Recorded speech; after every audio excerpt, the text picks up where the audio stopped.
feel the love. Hello! Hey, welcome into another ArchoniaFest episode here. Thanks for joining us, everybody. We're about to go to hell, so join us. First things first, I want to just thank... You okay? Yeah, I'm gonna make a joke about it. It looks like LA. Oh, okay. It's basically LA. First, I actually want to thank Steve here. Nobody knows how much effort he put into this weekend. Like just straight days and days and days of work. So everything you see and hear is because of his due diligence. Fucking birds! He didn't get rid of the birds, though. The one thing on your list. And then Yuri, of course, thank you for bringing all the foods and snacks and everything, and wanted to give you a shout out for that too. Yuri rules. Yeah.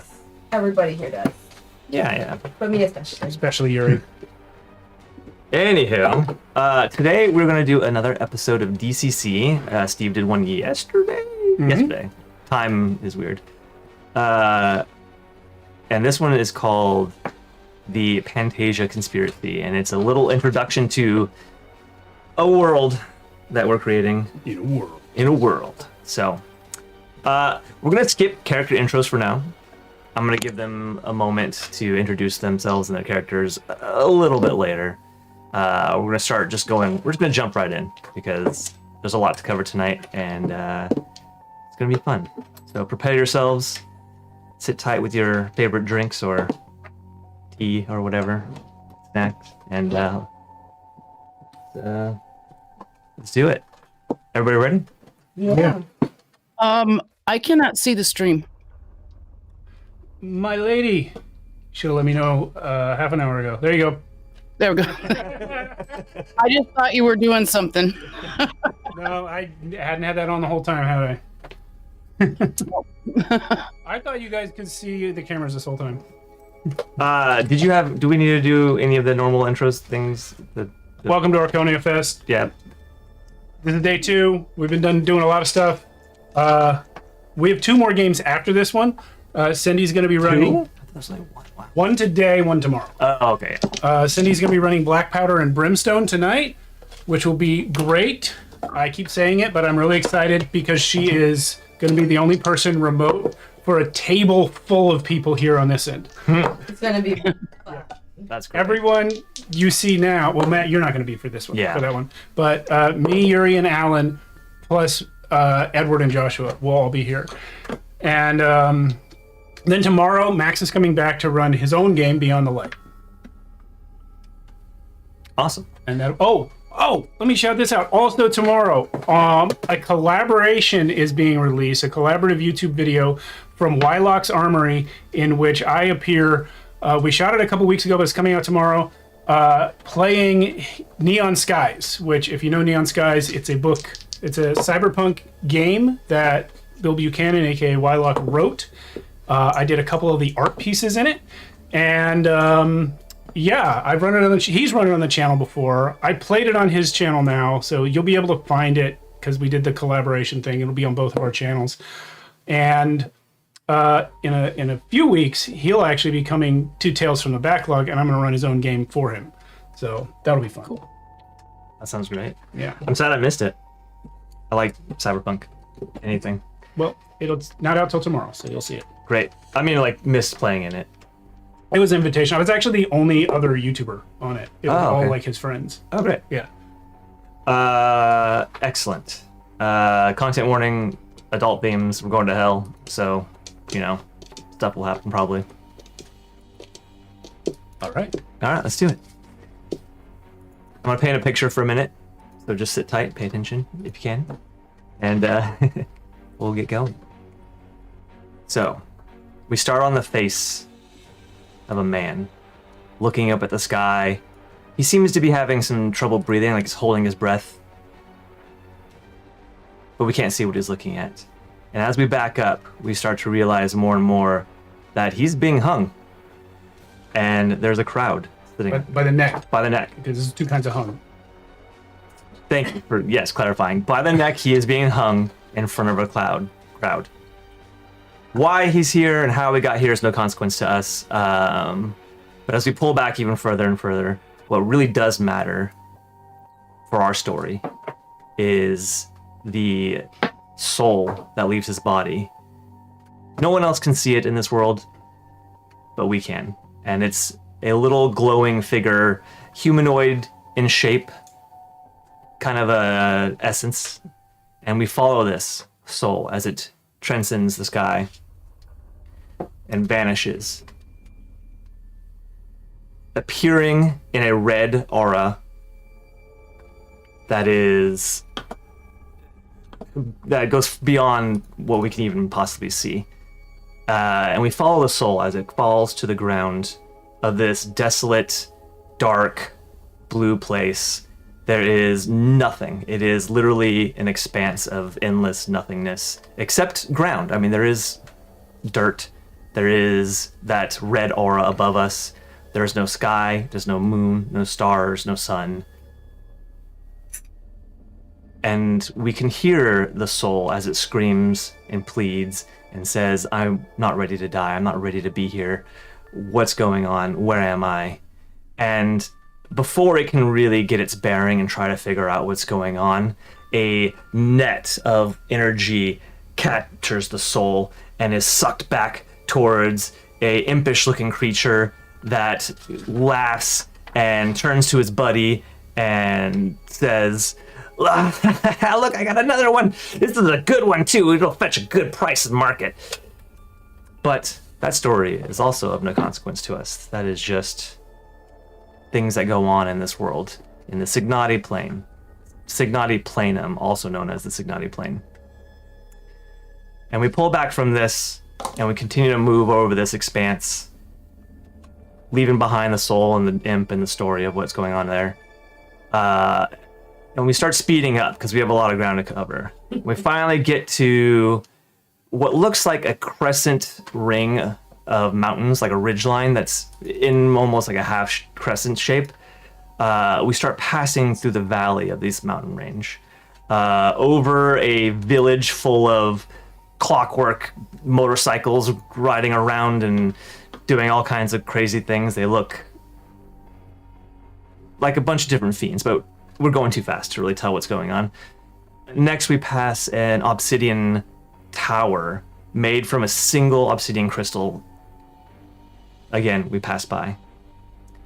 We cross over a magma river, and then a large open field with what looks like corpses and destroyed machinery, and but they're very old, very, very old. And then another river, until we finally end on a not quite city, but bigger than a village type of situation, where the centerpiece is a large, epic pyramid. And as we move into that city, we go to the outskirts, where we see on the edge, in a clearing of black leaf trees, a caravan, more like a land train.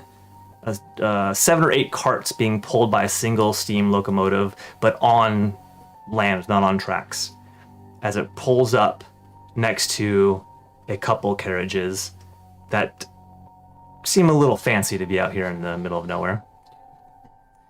The train comes to a halt, and this creature hops out.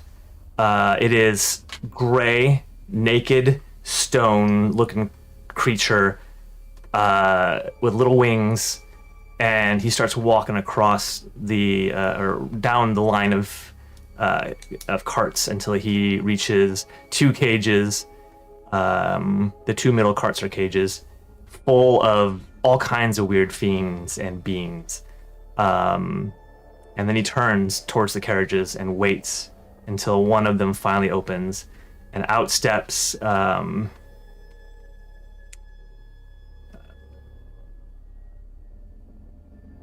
a humanoid female with long horns, big elegant wings, kind of a light pinkish skin tone, long orange hair, and exposed skin under a black leather swing style coat, like kind of a almost 60s swing coat.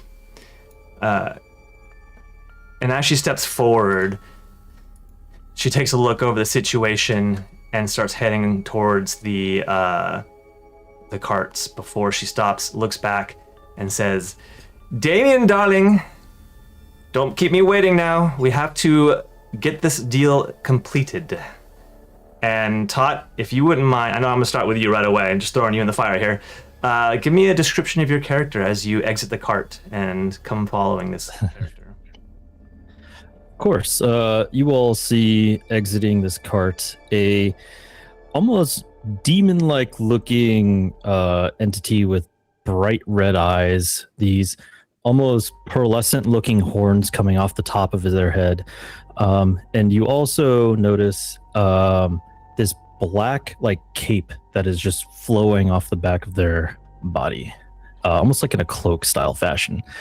And as he's walking forward towards it, of course, Miss Lady Astralis, I apologize. I did not realize that I was keeping you up. Are we where we would find these warriors? Listen, I know you weren't super excited about reaching out for this type of personnel, but I can't exactly trust my guard to do what we need to do. Trust your God. These are of course, my Lady Astralis, I am terribly sorry. I understand. We must do this with the utmost of secrecy. Indeed. But, of course, I will give you final pick, since they will be your minions or troops or whatever you want to call them. All this is happening while we walk towards the gray guy, who, for some reason, I can't find him on my note. He's here. Give me 1 second. His name is Greylord the Grey. Oh, no, it's right here. I forgot. I have a whole list of NPCs on the paper, physical paper, not on my digital paper. So you see Bakchan and Lady Astralis, the succubus that is leading Damien, walks up to him and says, Good slaver, what have you brought in us today? We are looking for your strongest. And Bakchan looks around nervously, but with a little bit of pride, he smirks and he says, Oh, my lady, we got a really good selection this time, like way better than we've ever had before. Some really strong beings here. And I'm going to actually just randomize this. 2, 3, 4. We have D4s. There's five. Yeah. Oh, well, we'll start with you. We'll start with this one who put up quite a fight. He's very, very strong. You may like him, you may not, but here, and he walks Lady Astralis over to you. Please describe yourself as you stand in the cage. I'm currently in a cage. Am I otherwise restrained other than being in a cage? You are not. You're disarmed, but your armor and clothing all remain intact. So I'm just standing up straight against the back of the cage with my arms crossed, which is a feat in itself because I'm wearing full plate. You cannot see any part of my body. My plate mail is, it looks black at first glance, but it's actually like a deep red, which you can kind of only see the red on like the specular highlights. But I say nothing. I'm probably about, it's hard to tell with the armor and boots and everything, but it looks like with everything on, I'm about like 6'5". And I'm just standing still, and you can't see through the slit. It's just black in there. And I just look at them. I don't move at all. Awesome. Lady Astralis is going to start walking over to you, and as she gets close to you, almost like she can smell you, she tilts her head with interest. And she walks up to the cage, very close, not threatened by you at all. And she says, Oh, darling, you are an interesting one, aren't you? Please, tell me your name. I say, I am Tormgorth. Tormgorth. It's quite a mouthful. You are my name. I'm sure you live up to it. You seem pretty And she gets a little close, like she's very intrigued by you. And she even like reaches to the cage and like starts to I rub. hold up my hand. Okay. I show her what's on it. Put it Oh. away.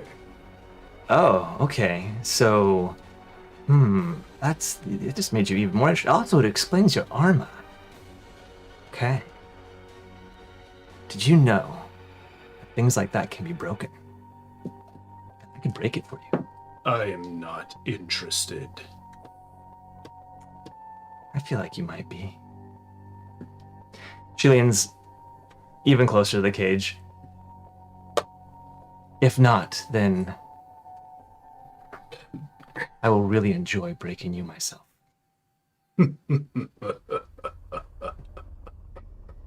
What are your skills? What do you imagine they are? Hey, it looks like you might be able to punch through a wall. I submit to no further questions. She turns to Damien and looks over her shoulder like, yeah, you want him? Oh, he seems to be of the capable type. Just looking at him and what he's wearing. What is the symbol that's on your hand? Do you mind describing that? Up to you if you want to show anyone else. I saw it, but I'm the only one who saw it. I'm assuming I can see it based off of my perspective as well, right? Yeah, to be honest, I didn't design it. I don't know exactly what it looks like, but there is a symbol branded into my skin. It's like a, how do I describe it? It's like a fox chewing on a bone, but the fox is more like a black, what's the EV evolution, the electric one. Come on, Pokemon fans. They're not here. Jolteon, thank you. So like black, okay. the fur is very sharp and jagged as it's like gnawing on this bone. You will recognize it, Damien, Yeah. as a symbol for House Madfane. But we're gonna move on. I'm just gonna go down the list from here. Bok Chan, not Bok Choy. Turns back to the mistress, the lady, and says, my lady, if that one is satisfactory, we also have another one. This one was really easy to capture, but not because we did anything. This one was in the middle of a vast battle and fought bravely against odds. That was honestly quite impressive. But at the end, after winning and being the last man standing, he finally collapsed and was just there for us for the taking. So we took him. And he leads the lady over to you, Alan. And what do we see? You see a hulking, huge, probably maybe 7-something tall orc, black skin, armor also dark, maybe a dark black / red, undershirt of like red clothing, but you're not sure if that's how the clothing was or if that's blood. And he raises up and he's just drooling this like black or like purplish drool out of his mouth, and you see these long teeth coming out of his base, and he kind of goes up to the bars and just says, "Free me at once. I have to get back." Don't worry, I intend to free you. Orcs. Useful brutes, aren't they, Damien? Generally easy to control, but man, are they useful. I am not for sale. I have a war to win. It sounds like you won your war already. Did you not? How did I get here? The gray man literally. You okay? I'm okay. The Yuri, mic okay. Yuri was attacked by a mic. Roll for damage. Yeah. Oh, I pulled out. You want to tilt that down? There was a shield of faith right here. Yeah. The gargoyle turns to you and. Sorry, what was the question? I got interrupted. He says, "How did I get here?" Oh my! You were defeated. Well, you won, but then you collapsed, and so we just administered some medical aid and threw you in the cage, and here you are. Free me at once. Hmm. And he starts trying to grab the bars and bend them. Impressive. Damien, do you have any interest in this one? I'm not a huge fan of orcs, but I feel like they'll have some purpose. They're rather difficult to control, my lady. However, I do feel like both the last one is definitely of interest for sure. Tom, I think, and definitely this one I think we could utilize to control the situation if required, it seems. What's your name, orc? Mogan. Mogan. She tries to mimic your deep voice, and can't. Well, you look like you like to fight. Perhaps you can earn your freedom and maybe a boon for your tribe or wherever you're from. The sooner I get out of here, the better. Very nice, very well. What are your skills, if any? I have no weapons on me, right? Nothing right now, no. Yeah, just Is there anything in the cart that I can smash? other people. Like small objects like a rock or something. No, not really. They take away all your belongings and weapons, but they leave your clothes, so there's nothing really there. Unless you have something on you already, or like a skull on your outfit or something. Well, he just You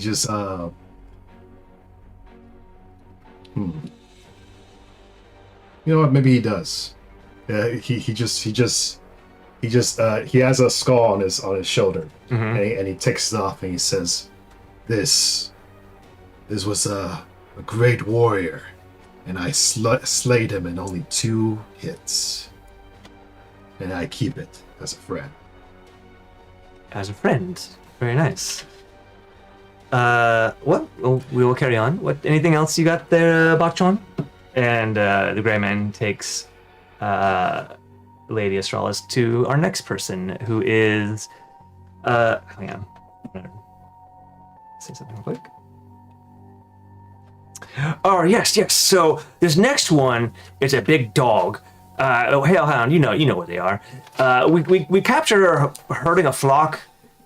She put up quite a fight, but because we ambushed her, she didn't really stand a chance. Otherwise, it might have been a little more difficult than what we had. Anyway, here she is. We had to bind her. Unlike the others, Cindy, your character is actually bound, hanging like. Oh, okay. Because they can't take away your weapons. So, go ahead and describe yourself for us. That totally changed what I was gonna do. Oh, I'm so sorry. That's fine. Okay, so if my, huh? No, go ahead. Sorry. Oh, so yeah, okay. So if I'm bound, then yeah, I'm gonna.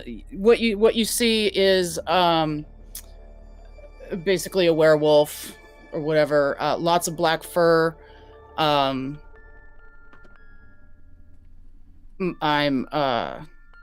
growling, snarling. You know, let me out. I'm trying to break this. You know, unbind me, let me free. I'm wearing chainmail, but that's it. It's just my chainmail and my fur. And I'm basically just kind of really making a ruckus and trying to break that.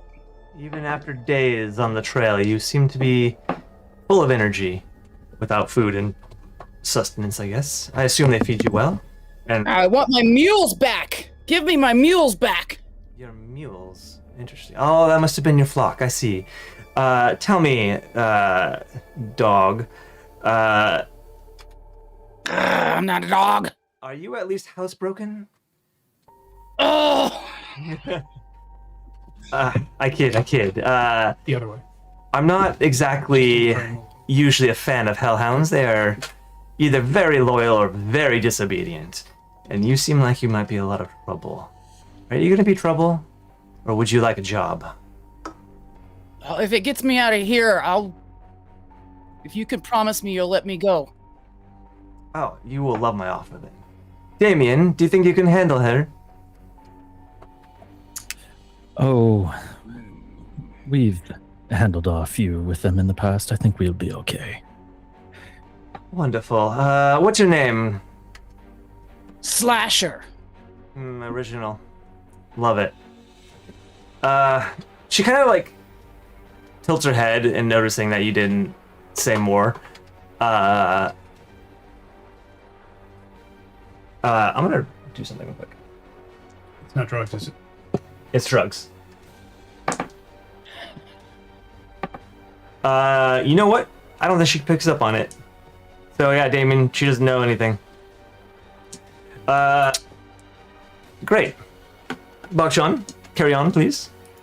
Yes, your ladyship. The next one is quite interesting. It's the first of that we've ever captured. We have ourselves our very own Soulforged. But unlike the rest, where we, had to kidnap him essentially, this one we found just standing on the side of the road as if it was shut off or like gave up on life or something. I don't know what the story is, but here it is. And we come over to you, Yuri. Currently, you see a mechanical being kneeling Seiza form, basically on their knees, like this. Burnished, copper-looking metallic skin. On their chest, you see 9 tails. That's been carved or engraved within their metal chest, and glowing white eyes, and they're just kneeling in a bowing posture. She examines you for a minute. I've never really had a soul forged or been near one. Tell me, can you speak?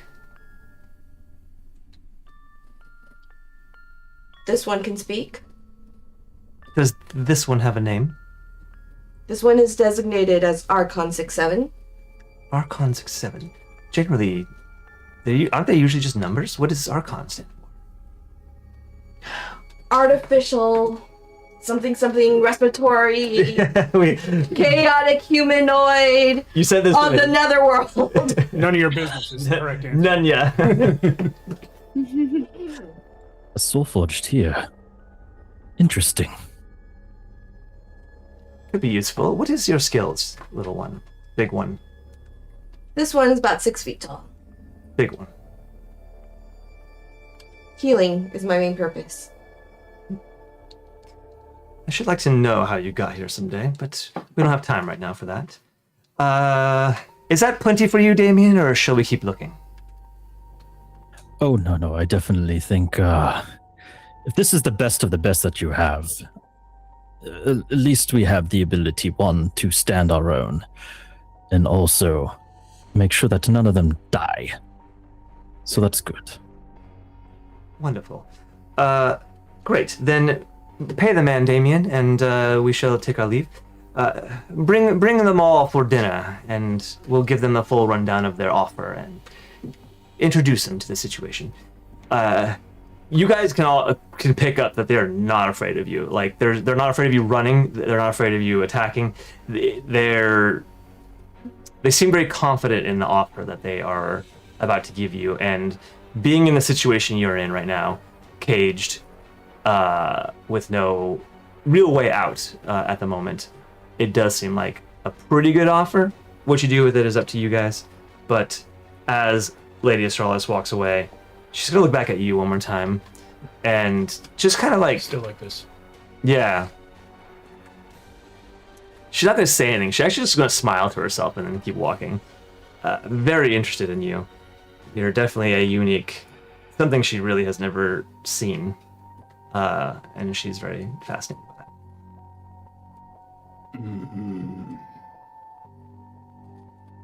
that. Are we walking outside the cages now? Yeah, so Damien pays the man, I assume, and You are. Take your money, good sir. We'll take the lot. pleasure doing business with the House of Strawness. I hope that these creatures make you happy, and call me again if you need more. And he like salutes, takes the money, and his men open the cages. And there's a reason you're all in here. They're not pushovers, but they open the cage, let you all out. And just before Lady Astralis gets in the carriage, she also says, "Oh, please grab all of their belongings and weapons as well. We will need them." And if you guys don't want to try anything right now, we can move on. Yeah, I basically just growl at them as I pass them, but I won't do anything else. Where Once. To the second carriage. So they're gonna fit us all into one carriage? I say carriage, but they're like steam-powered vehicles that are quite spacious. Think of it like a little minibus. Are you human? I'm gonna step out of the cage, but then stop immediately and just wait for my belongings to be returned, and then I'll follow. I want you all. They instructed that, right? Give their stuff back. Yeah. Yeah. So then I'll just wait for that to happen, and then I'll follow. Please make sure you all gather your things. I would advise that you all take consideration into the offer that is about to be bestowed upon you. You may not have it again. And whenever you all are in front of Our Lady Astralis, you will address her as such. Does that make myself clear to you all? Understood. Let's go. They return my herding dog too, or is that? They never captured your herding dog. So. Oh, okay. So he's probably just. Maybe solid. He's probably. How do you roll luck in this game? If it's just a luck roll, then the player rolls and tries to get at or under their luck score. Ah, yes. So give me a luck roll, d20. Okay. Where is my luck? This is really to see if your dog kept up with the caravan. It's an easy. Oh, well. Well, Come on, big money. Oh, there it is. Okay. Yeah. So I rolled a 12 and my luck is 13. You pass. Yeah. Good. Yeah. Oh, I have to roll under? This is the only roll in the game where you're rolling under, because Oh, okay. when you spend your luck points to improve rolls, then the luck rolls get harder. Yeah. Ah, I gotcha. That's fun. Okay. So give me a description of your dog real quick. Okay. Basically, it's. Gosh, I didn't even think about that. It's a. Keeping in mind that there's no normal dogs on this plane of existence. Right. So. I'm gonna say it's a big dog.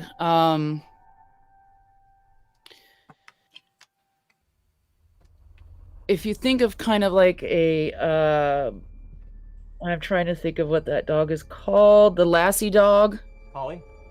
Yeah, the collies. Except that the fur is like a lot shorter and mangier. And this dog looks like a lot meaner. Okay. It's got red eyes. Give me like one weird physicality that is not on a real dog, like another set of legs or like pinchers or something, just weird. I was thinking it probably has horns. Awesome, little devil Right dog. behind its right behind its ears. Great. Anyway, Devil dog. love it. You can call its name next time you see it. So your dog Okay. keeps up with you the entire time. Doesn't come in the wagon, but will follow as Yeah. well. Figure out it. Lady Astralis rides her own wagon. You guys are all in the second wagon with Damien, where you ship off into the city, passing lots of buildings. Everything in this city is made like out of adobe, but it's like volcanic ash adobe, so So everything. it's crashing all the time. Yeah. So I get it. Sorry. You also have to pay a subscription to. Yeah. All the buildings are like black ash adobe, but they're kind of rounded and fun. The general vibe for this location is uniquely fun, I guess is the right word. Exotic. Kind of has that, not quite an Egyptian spin on it, like the pyramids, like the only real Egyptian thing. But you pass a few buildings and you pull up to a small manor. Not something a normal lady would, of a great house would be in. And Damien leads you guys in, allows you to get cleaned up if you want. There's gonna be there'll be like a shower and some servants set with towels and cloths and things for you if you need it. And then eventually, he'll bring you to dinner. Where? Go ahead. Joshua. Joshua's in the YouTube chat. Hey, Josh. As we're walking around and we're doing all these things, my character comes up to you. What is your character? What race is your character? You don't know. You can't see through the armor. So you don't have a face? I didn't say I don't have a face. I said you can't see it. His red armor with horns. A full It's plate black mask. for all intents and purposes. Well, yeah, It's got like red it's- highlights. Yeah, red highlight, yeah. Okay. So at some point during this, maybe in the mansion, or is it like a mansion? It's a manor. It's a McMansion. It's like A little Rogan man. comes up to you and says, "It's like, so what's your plan? Plan for what? Plan to escape? We have no place here." I have no place anywhere. I will leave when and if it suits me. What king do you hail from? I forgot his name. If you want to tell him the truth, it's Duke Virik Madfane. Virig? Yeah. Virik. Oh, you're right. I remember that Yeah. one. Do I know? Virik Madfane. Do I know this king? You, because you're tribal, you may Yeah. depends how familiar you are with the houses of the territory. Well, we're always hunting all over. the This place. this is a great house, so it would be the easiest to know. Isn't one of the lesser houses that serves a great house? You know what? You're right. Yeah. I'm double checking that right now. Yeah. I'm learning all my houses still. Okay. Okay. Yes. Yeah. You serve House Valandor. That's right. But they're a big deal locally. Yes. Yeah. Do you like a wisdom check? Me- Intelligence? Intelligence check? Good luck. Uh, Wait, should he roll a d20 for that or a d10? I would say D10 actually, because you are unless you have a class or I don't know- occupation that would allow you to know that kind of stuff. I don't know which one to roll. Is it D10? D10, yeah. Because he's not from here. Yeah. I'll take that. 8 plus my intelligence. Oh no, it's just 0, so 8. I would say you don't know this house, but you know, like you don't know of them or what they are, but I would say you know at least that they are a house. Okay. Well, Yeah. I basically Rogan basically asked that to say, why are you here? Why aren't you protecting your king? The whims of my lord, who is not a king, are many and varied. If he needs me to be elsewhere, he will let me know. Well, do you plan to just serve these demons? At present, I have no plans whatsoever. You seem as though you wish for moral support so that you have the courage to escape. I do not know how strong these demons are. They are strong. I am not an idiot. I don't know what you think of orcs, but I am very high in my tribe. It's always about race with you guys. Yes, because we're very loyal. I am. Well, I will be searching for escape. If you're there, we'll see what you do.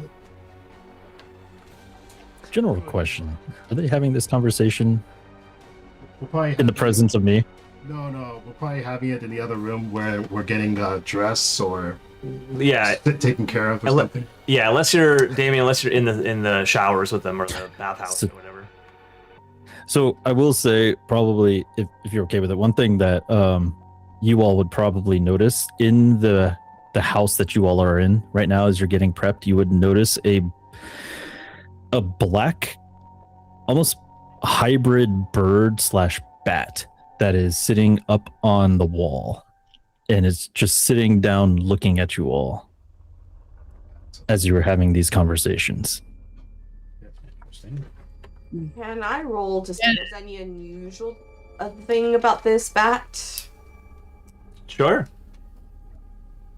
And I'm probably not going to shower. If there's a pool or pond, I'll probably use that, but It's a bathhouse, so there's definitely a big source of water in there, but it is heated and like cleaned and. okay. I'll use that, and then I'll get out and I'll. And not with my trick Big dice. water. Wow. Do you roll a d20 for checks? Sorry, which check? You're just trying to see what it is, or If I notice anything, if there's something unusual or supernatural about this. what's your occupation? Cleric. Not your class. Your Oh, a locksmith is what I rolled? cleric. If you're rolling under cleric and you get a natural 20, you could definitely tell that it's not a magical creature. Damien, or Tot, what do you? Is there anything that she would pick up that is unusual? It's not an uncommon creature, right? Tot? Sorry, I forgot that my toggle mute. I have to be on this page to do it.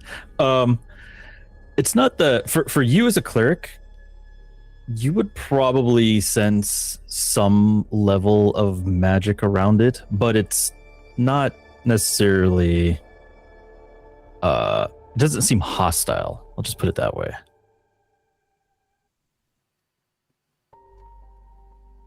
Sweet. What kind of bird is it? It said a bat. It's a Yeah, it is a strange hybrid between a bat and a hen. Oh.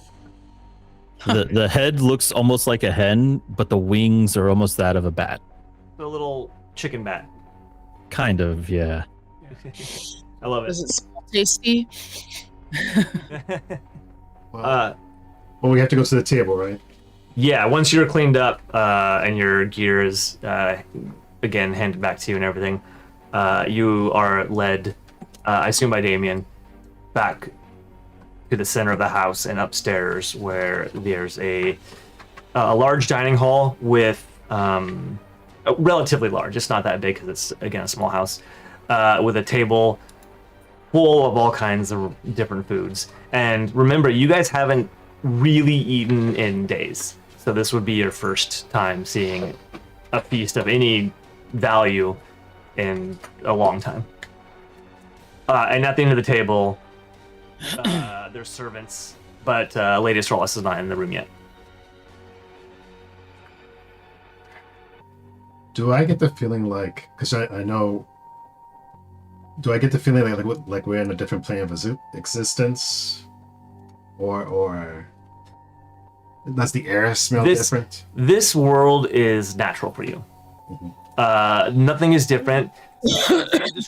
Descriptors I didn't include in the beginning really for this world is that it's always night, and the only light that you ever get is from the red aurora above that has like a slow fluctuation in its intensity, and that's the day-night cycle. And at its peak, it's about as bright as a full moon, and at its sort of night cycle, it is virtually gone. It's still there, but it doesn't really provide a lot of light. So most of the light you ever experience in your entire life is from candles, torches, magic lights, and the lava and the volcanoes. Have I heard any tales about this place, or is this completely new to me? Pantagia is a common hub. You all know this. Pantagia is literally the main house that runs it is a succubus incubus house. So it's it's a fun town. But you can't just go there willingly. Yeah, it's open. So even if you're alive, mortal, you can just No, mortals are basically non-existent on this plane. So it's only dead people. Yeah. So I know that. Yeah. I'd like to ask the staff, does the lady wish us to wait for her presence before we sit to eat? You all will wait before she arrives. And it doesn't take long. Lady Astralis comes in with purpose, always looking clean. She did clean herself up a little bit more for this, and she stands before you all. Welcome, yes, to our dinner. Please feel free to seat and dine. I know you're all starving. Enjoy your feast. I would love nothing more than you guys to at least have full bellies as I present our offer to you. And I'll let them know I only eat meat. Well, there's plenty of meat on the table, and they can always make you more too. And still standing, she takes a sip, kind of swirls around a little bit. So 2 days from now, some ambassadors from a great house will be visiting to check on the well-being of their precious princess. Some of you may have heard the Earl of Pantagia is holding the princess as collateral to prevent another great war between the North and South. That's no consequence to you guys. Has nothing to do with your mission per se. I'm just giving some context for what we need from you. The job that we have acquired you for is to prevent that meeting from happening. That is all. All you have to do is stop the ambassador and his doctor from arriving, checking on the princess, and return home. Are they to be slain? How you do is up to you. I am merely giving you the objective of our mission. Damien, do you want to take over and discuss anything that you might have? Any thoughts or plans you're thinking, or? Our biggest intent here is to make sure do not harm the princess if we come across her. We must ensure that everything is in alignment. If we were to come across specific intents with hostiles, we will do so as discreetly as possible. If you decide to take upon this mission and complete it, my offer to you is one of a few options. You may take a place in my court and be a part of my inner circle, or you may have your own piece of land around Pantagia, or your freedom. Where is this ambassador?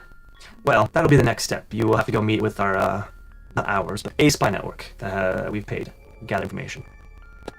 But I assume he's on his way right now, as we speak. Does he have protection? I would hope so. Well, I do not need time to think about this. I will do this mission. Archon 67 will also join this endeavor, and thank you for this commendable repast, and looking at the bowls of oil in front of them. They did try to get foods that are more native to your culture's nice. I accept the assignment. I'm happy to hear that. And you, Mr. O'Rourke, you still want to leave? You're free to go. Or we may put you into less interesting work to pay off your debt before we let you go. He says, I just need the quickest way back to my land. Just tell me where this damn ambassador is, and I'll be on my way. This mission should be far less than 2 days. So I feel like that'll be the quickest. You will have to meet with a representative in the Eastwick. There's a place called the Dirty Foot Tavern downtown, and there you'll find a man who goes by Pointer. He should have all the information you need and hopefully be able to answer any questions, otherwise we paid him too much. Understood. What's his name? Pointer?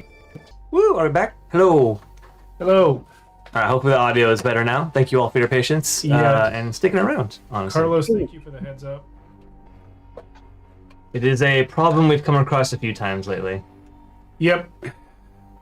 Aging hardware. Yeah, alright. So, after your meals, you're given a place to rest within the house. What's that? Your safety is promised from the lady before she takes her leave. I'm just kind of speeding up a little bit because I'm just gonna make up some time from all of that. And yeah, you each get your own room if you want it. They're small, they're cozy, nothing spectacular. You each are given a servant who can grab whatever you need, if you need a snack in the middle of the night.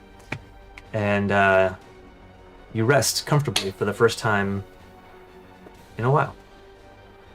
Is there anything anyone wants to do throughout the night or before we... As the soul forge, I probably don't sleep, so I just spend myself polishing up my body and myself, basically making myself look shiny. Because my deity likes shiny things. Love it. Well, God's just restless. He would have gone tonight if he could, but he's just waiting into the morning. Yeah, you'll need that information to make valid choices. Great. In that case, you'll all rest throughout the night. And before you wake up, before the morning comes, you're rudely awoken by some loud banging. Each one of you gets the same treatment, and you're gathered up by this little flying ash fae. You all know what ash fae are in this world. They are essentially the messengers. They're basically fairies, but just ashy, and they look like they just flew down a chimney at all times. Their fairy dust is not sparkly. And this particular one wakes you up, and he's like, "Get up, you little bitches! You're all my bitches now. I'm taking you on this mission. Don't listen to Lord Damien. He has nothing to do with it. You are my bitches, and you have to listen to me." I was already standing up when he got here. You were. He banged on you. I allow it. I want respect at all times, for if you don't, I will tell the lady, and she will revoke your deal. Whether he's making all this up, you guys can't tell. Damien, you are standing near him, and you are now taking command of your crew. You know where to go. You have to go to the Dirty Foot Tavern and meet up with your assailant or your spy. But yeah, it is not your command, sir. It's like, all right, everyone, we're gonna go ahead and start making our way to the tavern. If you have any questions at all along the way, I will do my best to answer. Also, don't listen to that little shit. All right? He doesn't know what he's talking about. Hey, this little shit, his name is Gristle, and he is in command of all of you bitches, because you are my bitches. Damien. Right. He tries to You're the head bitch. he tries to swat at him. Sorry. I was gonna take like a half-hearted swipe at him, not trying to hit him, but just Don't make me tell him. Damien, is it your instruction that this small creature is in charge of us? No. There is in no sense of the word that individual is in charge of me. They could certainly try. If anybody does anything wrong and I tell the mistress, then you're all in trouble, so I'm the one in charge because I have the power. That, Like I said, for any of us who choose to tell the mistress. Yeah, but she listens to me more.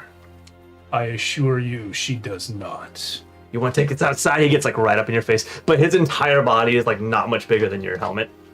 must be so proud to be a snitch.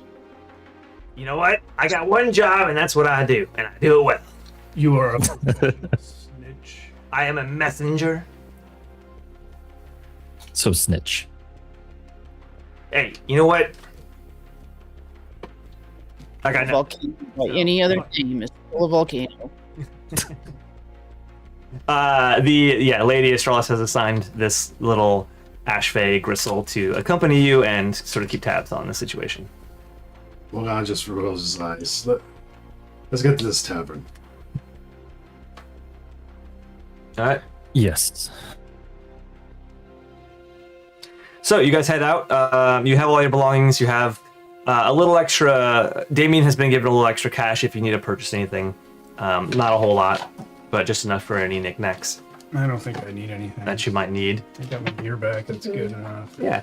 As you sort of walk through the market, though, for hell, for the underworld, it's relatively bustling and energetic around here. You walk, you come across, you pass street urchin kids trying to swindle people out of their money with cheap, gambling tricks. You pass a market where they're selling all kinds of weird body parts and things. And then you're suddenly stopped by a floating black sheet, essentially. And it sort of moves in towards you guys, and it points over at a stall. And it says, best mortal dreams for sale. If you would like to see them, his hand is bony, and it doesn't make sense. Like there's nothing holding the sheet up. The sheet is more like it's draped over something invisible, just so you know it's there. I will, in a casually disinterested manner, I will walk near the booth and see what I can see.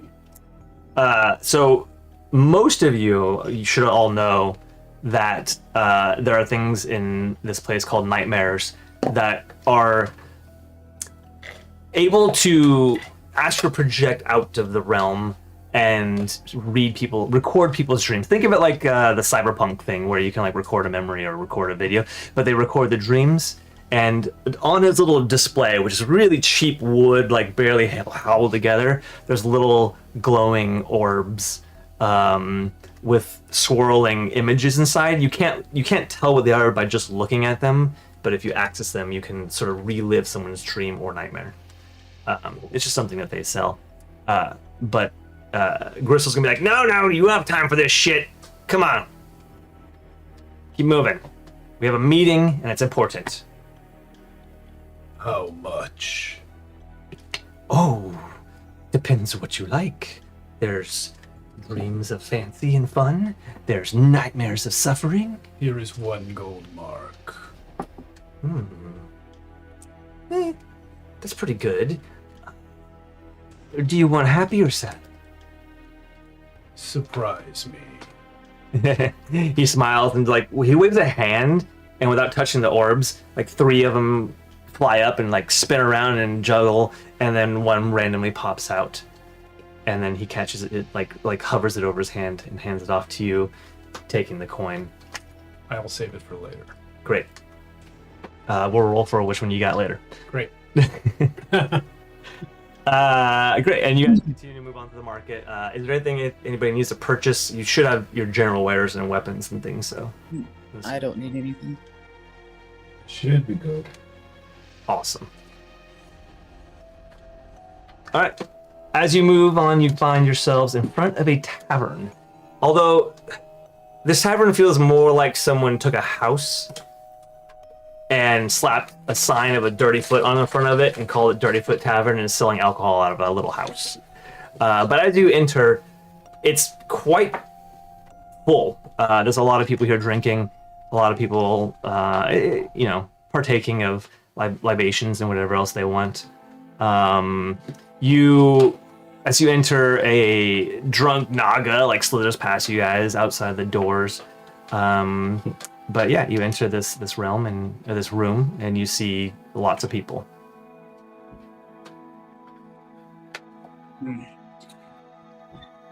Damien will go find a table for them. I'll go find a messenger. There's actually no available tables at the moment. If you go find a table, it'll be with somebody else. There'll be other people there. But give me, if you're looking for your guy, give me a intelligence check. There's not a really good. Intelligence is the best catch-all for weird observation and stuff, right? Yeah, you want intelligence for that, but I was gonna say you should specify a specific skill that he's actually trying to do, because you guys need to work out whether it's D20 or D10. That's right. For this situation, you're just trying to look for a guy wearing the medallion. I would say it's a D20 for anyone that's actively looking. Okay. I feel like for me, would I know this person a little bit more since I've been around the realm and know these under network people? You wouldn't. The problem with this guy is he's basically just cloaked. It's hard to recognize him because he's fully covered. You're not even sure what race he is entirely. I mean, not human, not like a moral or anything, but he's definitely some creature underneath rags or underneath a bunch of clothes. Okay. Go ahead. I just said okay. Oh, okay. So you say D20? Yes.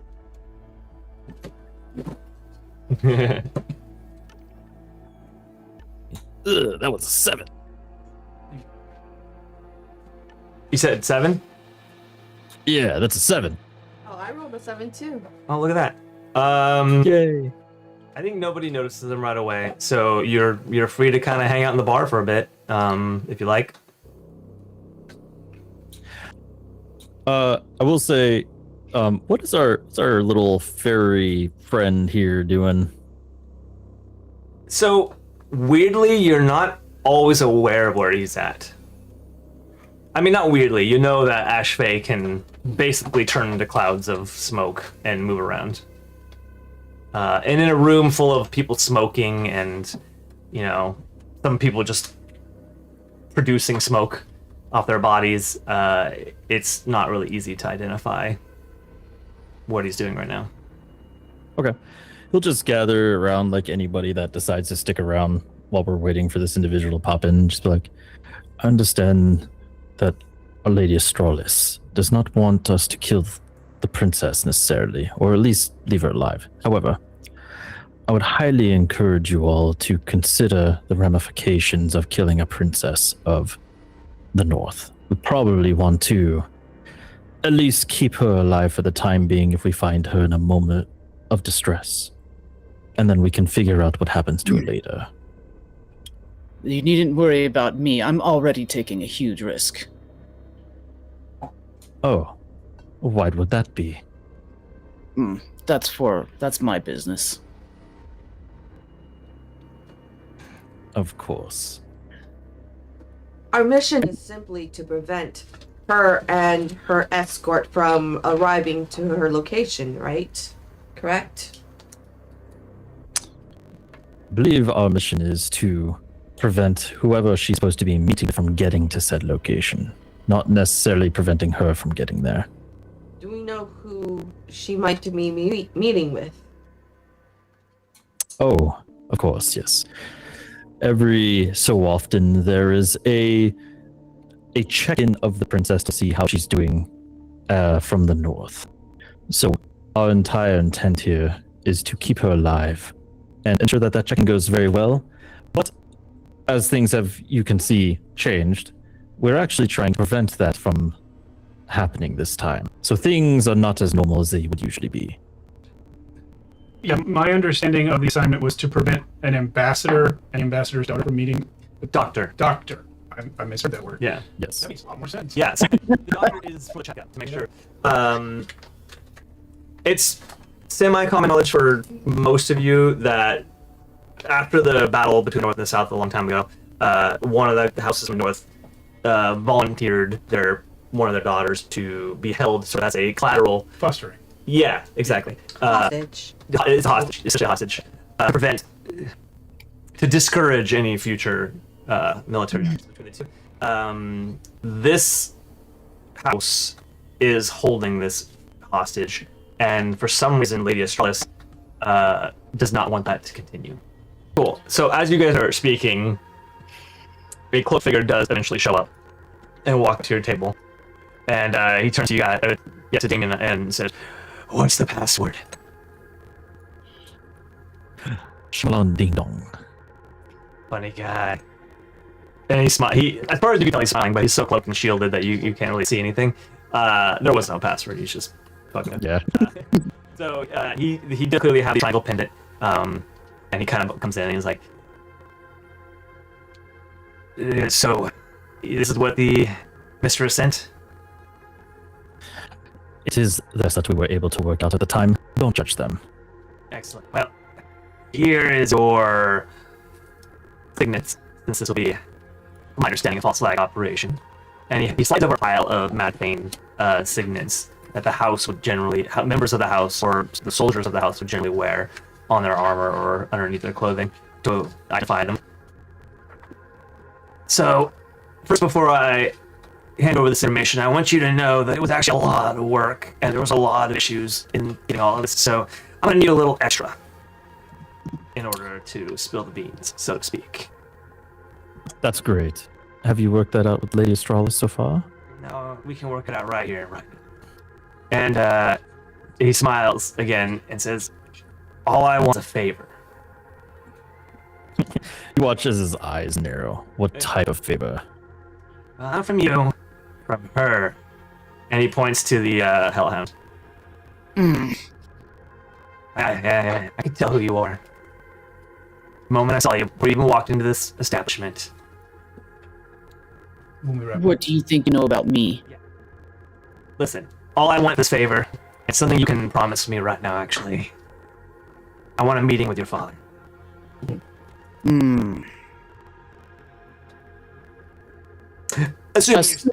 Assuming a couple of things. One, I get out of it alive. And two, you'll have me back. He does not find out any of this. I was gonna say the same thing. Assuming both those things are accomplished, yes, that is a favor I desire. I've been meaning to meet with them, and I am interested in a conversation. Your people are very difficult to meet with. No, we don't. There's no. All right. How we sounding, chat? There'll be a delay for them. Okay. But I was listening to the break music and it was okay so far. Okay, then we'll hop right back in, and if anybody has any issues with audio, please let us know. Great. So Pointer is here with you guys, and he just did a deal with Slasher, and now he's ready to tell you about what he's acquired as far as information and knowledge. So the way I see it, we have 3 situations here that you guys can do. You got the princess held up in the pyramid. Security is pretty tight, but I feel like a stealthful entry might be easy. Getting out might be difficult. That's if you want to just eliminate the princess straight up, or whatever you want to do. The downside to this is the chancellor's usually around, and if you run into him, it's a big problem. I would definitely run if you can. Second option, of course, is what you're really here to do. Take out the ambassador or stop him somehow. We found out his name, Sir Thariel Dryas, sorry. He'll be arriving tomorrow morning, pretty early on. The best place we found that might be good to sort of ambush him or talk to him, whatever the fuck you guys want to do. He'll be crossing the city's magma bridge right over the lava river pretty early on in the morning. That would probably be the easiest because you're outside the city and you don't have to deal with the city guard and whatnot. Downside to his situation is he's not that big of a threat himself, but his guards are decent and the doctor is actually no joke. You're gonna want to watch out for that guy. Doctors know where to stab. And this doctor definitely knows where to stab. How will he be recognized? Well, he'll have probably a bunch of pointy things on him, lots of needles, and I believe he was wearing a blue lab coat, or blue coat of some sort. If you care, his name is Dr. Eisenhort. It's in Hort. Yeah, so I imagine if you did confront this group, the ambassador would probably just take leave and leave the guards and the doctor to fight. I don't know what your mission is exactly, so take it and leave it. When is this group crossing the bridge? Early tomorrow morning. So less than 10 hours, probably. We should go now and spend the remaining 8 hours planning. Assuming you take that route. Again, you'll be facing a pretty difficult opponent if you try to eliminate him directly. Unlike the castle, where it's kind of an easy in and a difficult exit, this situation's a difficult in, and obviously it'll be an easy exit because they'll hopefully be dead. Option 3, we did find out where the meeting is going to take place. There's a park courtyard near the castle, just outside of it, called Pink Park Courtyard, where both sides will be present and do the checkup. I don't know if the Chancellor's included in that or not, but I don't know, maybe there's an opportunity there to do something with both sides. Any questions so far? That's all the information I believe my spies have acquired. But I may have missed something. I gave you 3 locations, just to reiterate. The castle itself, or the pyramid, which has 3 entrances, 2 main and 1 side entrance, all of which could be guarded pretty well. And then you have the ambassador's arrival. You'll have multiple chances with the ambassador, I guess, if you want, but the most of them will be inside the city. The only time he's outside is going to be crossing the river. And then, of course, you have options 3 where they're actually holding the meeting place. We should avoid the meeting place. We do not want to endanger anyone extra. That's shockingly noble of you, I guess. No, it isn't. So there's the town guards to consider. I believe the lady told us she didn't care about the princess. I thought she We said should don't. leave the princess out of it. She doesn't. The Lady Charlotte said she doesn't care if you hurt the princess. She doesn't care how you do this as long as it fails. Oh, I could have sworn she specifically said that she didn't want the princess. Damien said that. Damien is the only one that wants that. Lady Yeah. doesn't want the princess to be hurt, but not. She didn't particularly say that. Oh, well, I mean, Damien's our boss under the lady, so I still say we avoid the meeting place. Anyway, that's all the information I had. Thanks for the patronage, and come to us whenever you need more information. Of course. Pointer out. Thank you. He's gone. Sorry, when you mentioned the bridge, what kind of bridge was it? Do we know? It's not a traditional built bridge over lava, because lava is really difficult to have a bridge over. It's more like a crossing where there's enough solid rocks and ground to kind of hop across. Hop across. That means they have to jump between. Yeah, I mean, they're not dangerous gaps. You're not going to fall in between very easily. It's a crossing area where you can on foot cross. You can cross with vehicles too, but you'd have to lay down temporary bridges or crossing. Yeah, how about we do that? How about we just ambush him on the bridge? That's Yeah, I like crossing the bridge. Let's find a big carriage or car or something, and just make it go across the bridge and blow up. I don't know if that's the best plan. It's a plan. I do like the bridge as the location, though. Also, I'm wondering, in the market, would I be able to find a cloak and maybe something to cover my face? To be a little more clandestine, less recognizable. Yeah, I mean that's just cloth basically. They definitely have that. Yeah, I mean. But So right now you're in the bar, so we could do that afterwards, or we can go shopping. Yeah. Afterwards, or after you do your planning or talking. Well, that's my plan. Let's just load up a carriage with some explosives and just take them Where as would we they're get these going for the explosives? bridge. Ooh. So you can we could probably buy them in the market somewhere. Do I know if I can afford explosives with my current budget that I have been allocated? You could definitely buy a handful of explosives, but not a carriage or a vehicle, and not probably not enough explosives to cover the whole bridge. Didn't we come here? in a Yeah. carriage? I mean, That- you came to the manor in a carriage. You came to this location on foot. That is the carriage of Lady Astralis. We will not be blowing We that go up. back, get that carriage. Sorry, I didn't hear anything you just said, Damien. Oh, he just says, that was the carriage of Lady Astralis. We will not be blowing that one up. Well, I assume if she wants this job to get done, she wouldn't mind any measures we could do. I'll remind you. I'm sure we can find This is a false flag operation, and she doesn't want any association with it whatsoever. So we can't use her carriage because it has her markings. Yes, so the boons that we were given as... Then let's steal one. We could definitely do that. Seven would like to scout the bridge. That is an option.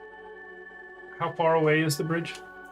The city's not that big. It wouldn't take you more than 15-20 minutes to walk there. Yeah, let's just go there and scout go the bridge out. Yeah. Right. So- Perhaps we could lay the explosives out and detonate them remotely? I will say, I would highly recommend. Remember, the entire point of this is to not get the gods on our back. Explosions usually make a lot of noise, which draw a lot of attention. Well, if we fight them on the bridge, it might cause a lot of attention anyway. Do we know how That- they are traveling? Did they say that they're in a cart or on foot or on mounts or something? It wasn't mentioned, but you could probably connect the dots that if they're going across a land bridge that is very difficult to travel with a vehicle, it's probably on foot. Okay. Yeah, that's what I assumed when you said it, because until then I was thinking they must be in a vehicle.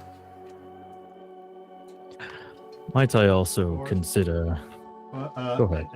And Rogar says, or we could just do the classic trap and pull. Rogar. You're Mogans. Sorry, Mogan. It's Rogar. I have a friend named Rogar. Yeah. We go way back. We go way back. But we have the classic trap and pull. We lay down some rope underneath some dirt. And when they come to the right spot, we pull. They go right off the bridge.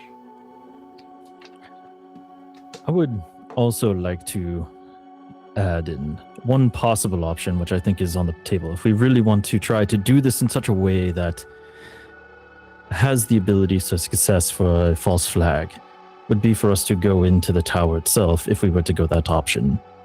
It's easy for us to get in.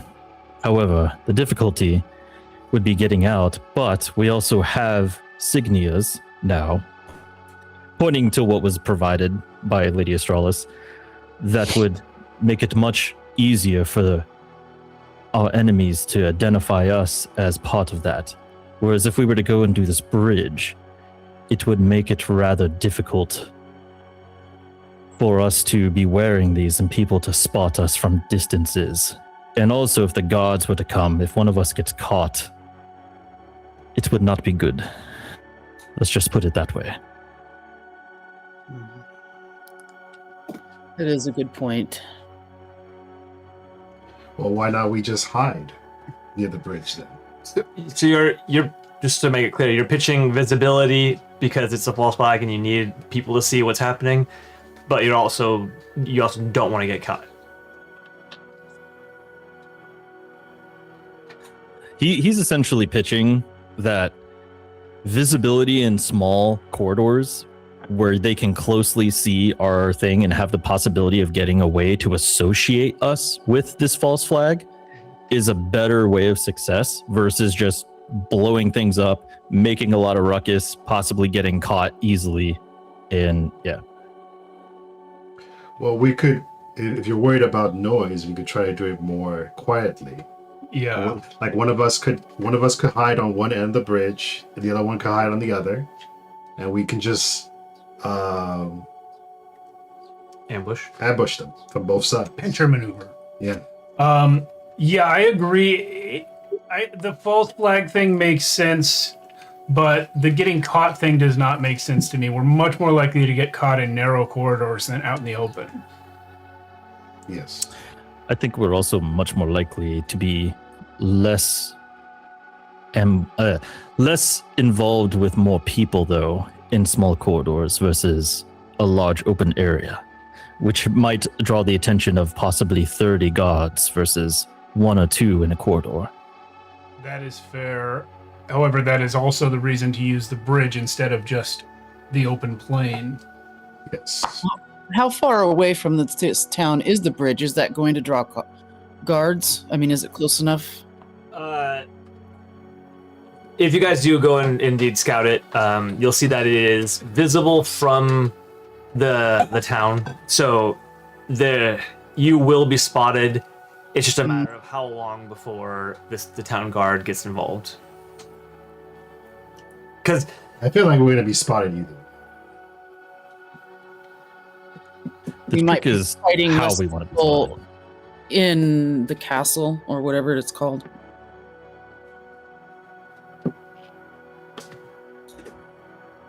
Correct. We might be engaging in far less individuals within the castle. Whereas if time is not on our side on the bridge, we might end up having ourselves in a full-out war with a god. But why? I feel like there would be just as many guards at the castle than outside the castle. Except That's that true. it's quieter. Exactly. Well, you know what my vote is. What did the rest of you think? I vote the bridge, but I'm willing to be swayed. Archon 6-7. What is your vote? The bridge with this rope. Mm-hmm. We got potentially 3 for the bridge. Slasher. How does this rope thing work again? Classic trapper rope trick. Just hide the rope on the bridge, and when they get near it, we pull. So as you're scouting the bridge, y'all probably will realize that any rope that isn't flammable will probably catch fire if you leave it there for very long. A chain. We can use chains too.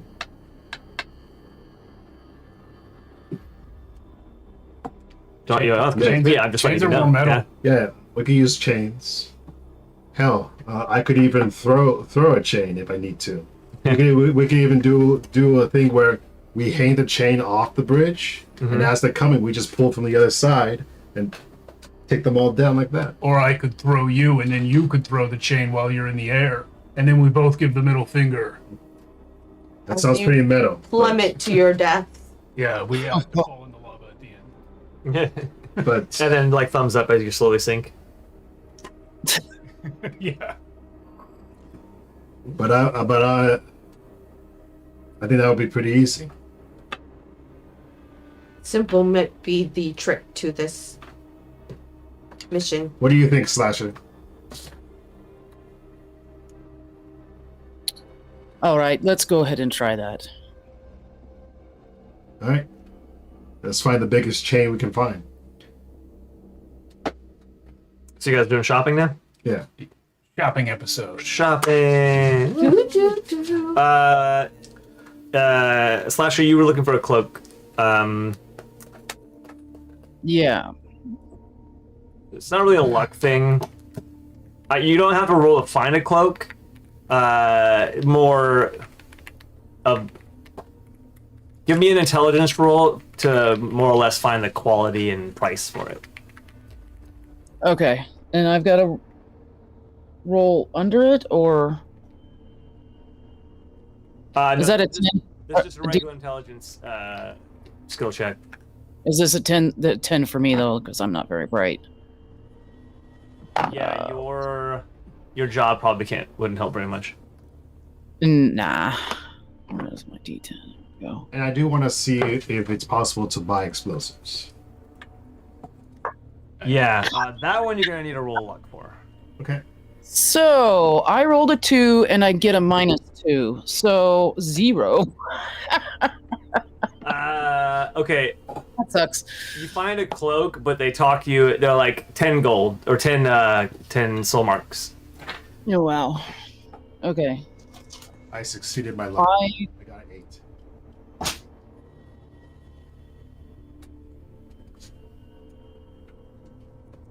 Where's my money? Okay, I have it.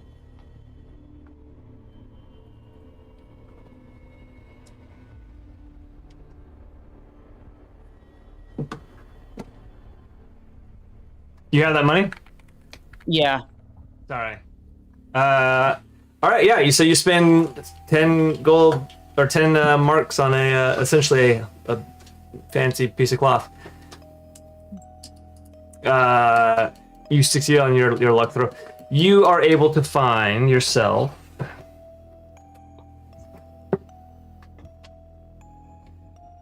three sticks of dynamite.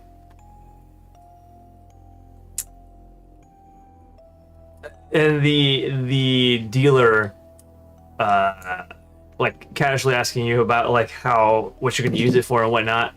I don't know how much information you give him, but he warns you, yeah, don't let them get too hot. They'll explode prematurely. They're not very stable.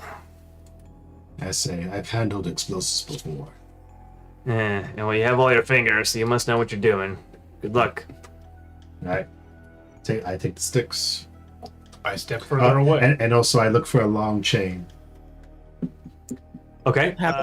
Long chains, not hard to find. Or if I have to, I'll get multiple chains and tie them together. It needs to be at least this thick.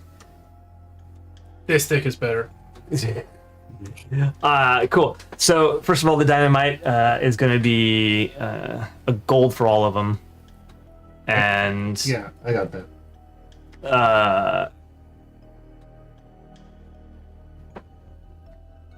Yeah, if they have any chains for like raising gigantic pieces of machinery.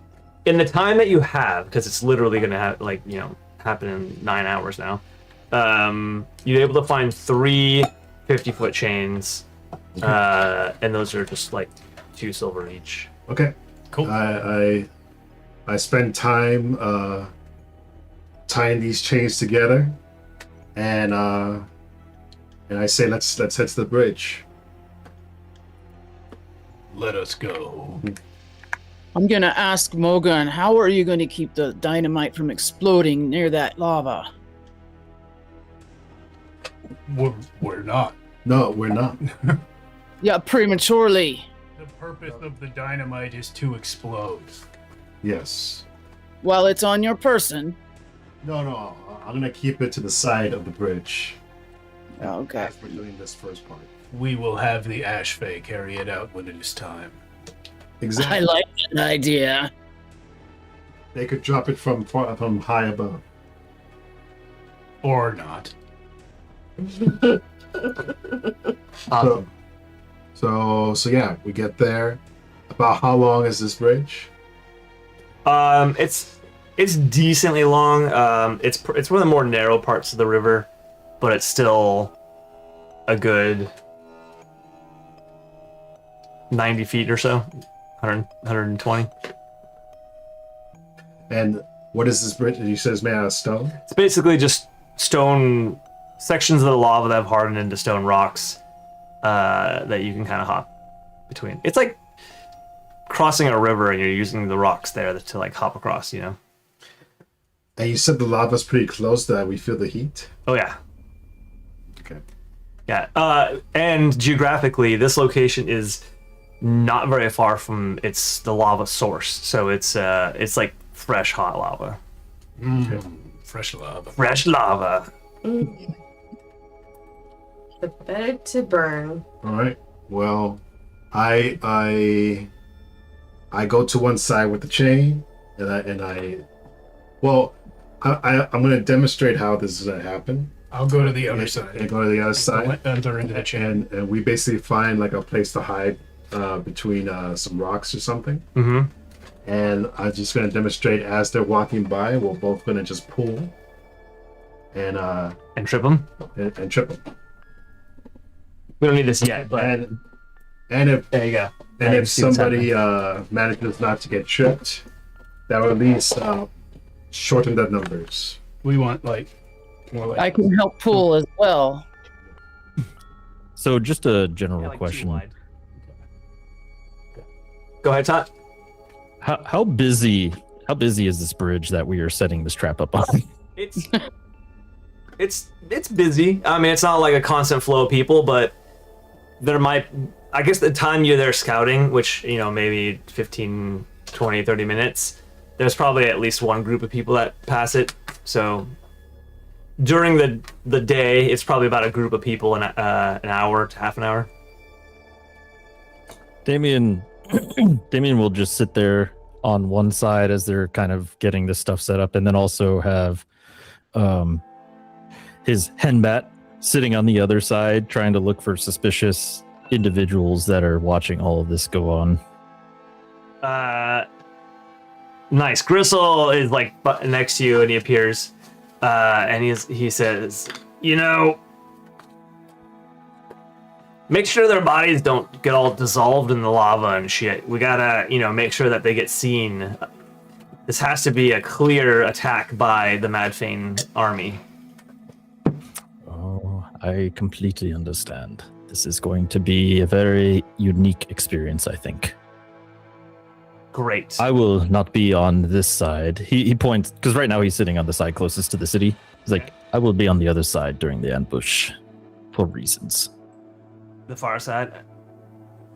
Of course, the city guard probably knows me very well, so it would not be wise for me to get caught in this. I suppose running off into the wilderness would be your best option if things get overwhelming. Can we, in terms of the terrain, define which side is the city on? And then also, can you hand me the minis? Sure. Here's 4 of the minis. Is the city on your end? Yeah, city could be my side. Okay. So here's 4. Good work. Oh my god, is it the lava? You'll be Guys. on this end, right? Yeah. And I'll be on this end with the chain. Yeah. Damien seems shady. Doctor, is that just because you know Tot? And everyone else is just hanging out waiting for us to demonstrate. Yeah. So yeah, I basically basically tell you about a signal that I'm gonna do with my hands that you can see from far away. Okay. And once I give you the signal, we both pull, and we try to pull in a way where it goes upward and then it goes straight. So Yeah, like that, Right, and right. then to the side. yeah, to the side. Yeah. And then hopefully we can just run with that and knock them into the lava. Yeah, But we'd have to be like off the bridge on the actual ends. yeah, And maybe like if there's a rock on each side, we Yeah. could hide behind that exactly, until we're ready for them to see us. exactly. Cool. You guys don't think you need help with this? I do think we will need help with this. Oh wait, I forgot my voice. We would need help with this. I would like someone else on my side in case some of them survive the trip. We will need And additional then- strength. And then we will pincer them, surround them basically. Yes, and when we knock people over with the chain, it would be best if we had as much muscle as possible on the chain. Yes. I agree. I'll join Torm. All right. And then, Archon, if you can join me. And Damien wanted to be away from the city, so he would be on our side too. Just a general question. How are we setting up this chain to stop this? The intention is to kind of bury it wherever we can on the bridge so that it's not like easily visible. And then once they're Yeah. on, then we pull. I basically use my skills as a hunting orc to hide the chain underneath like dirt and asphalt and ash, and so you can't see it. And I got plenty of time to prepare that because we have like 9 hours. Yeah. So,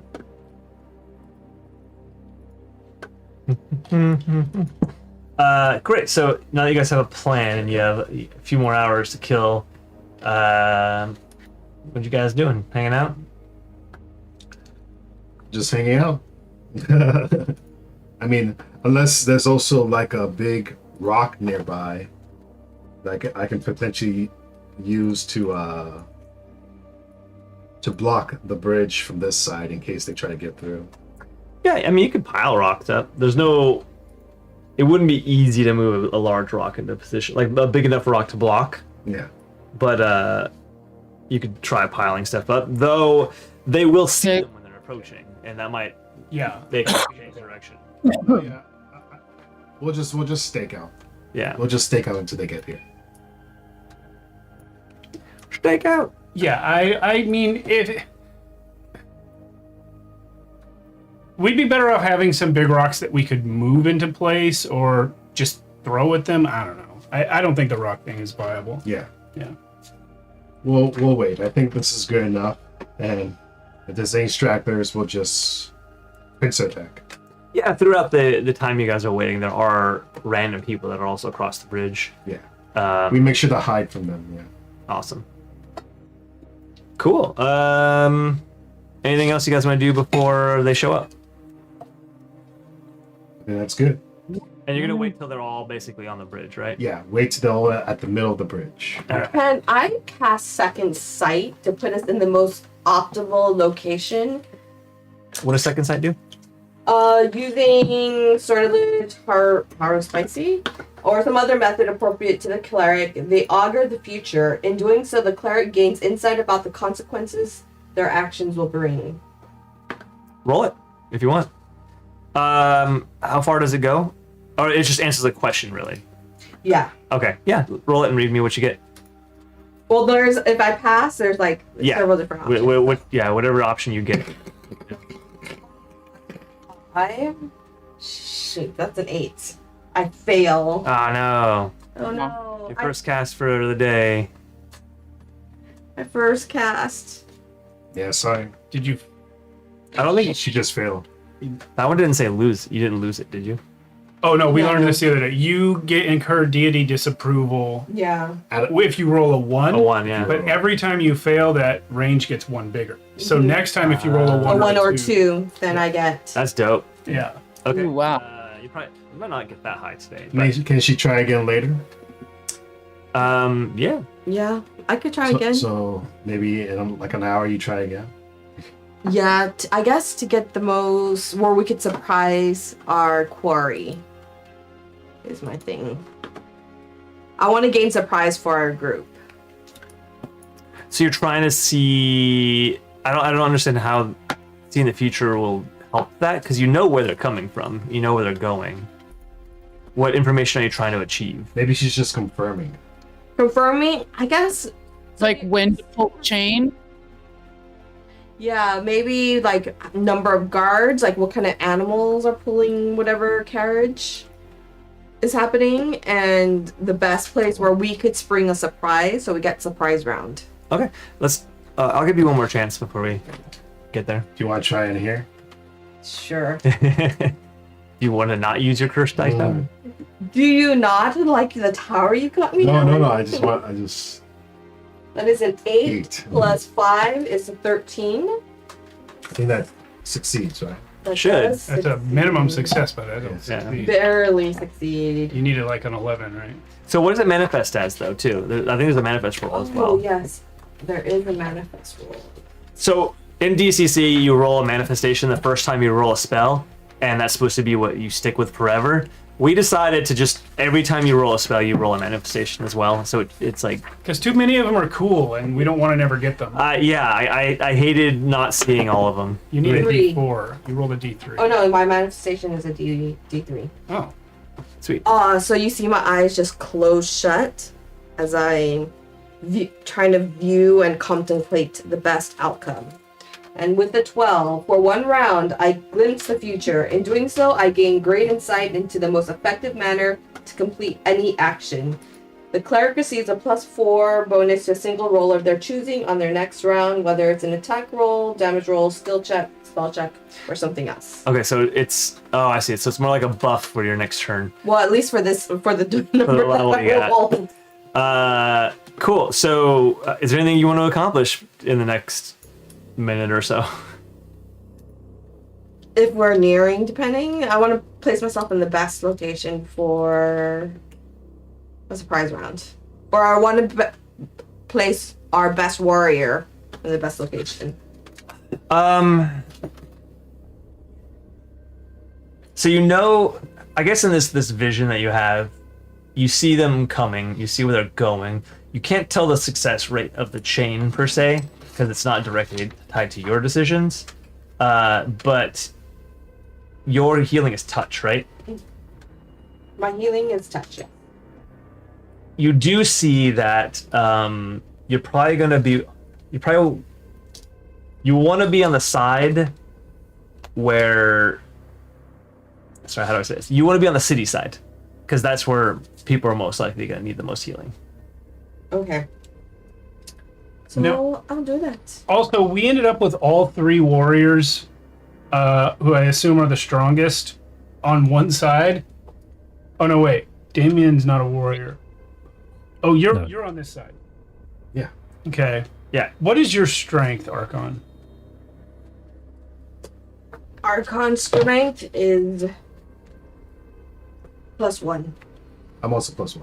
Okay. You guys are probably fine to be over there by yourself. I'm just concerned about an imbalance in the strengths on the two ends of the chain.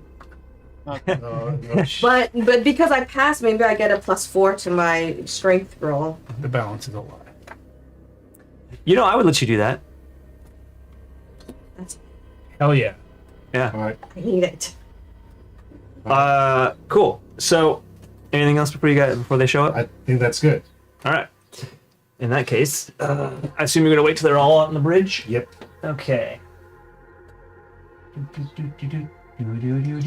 He's picking up minis, guys. Yep. This is either really good news or really bad.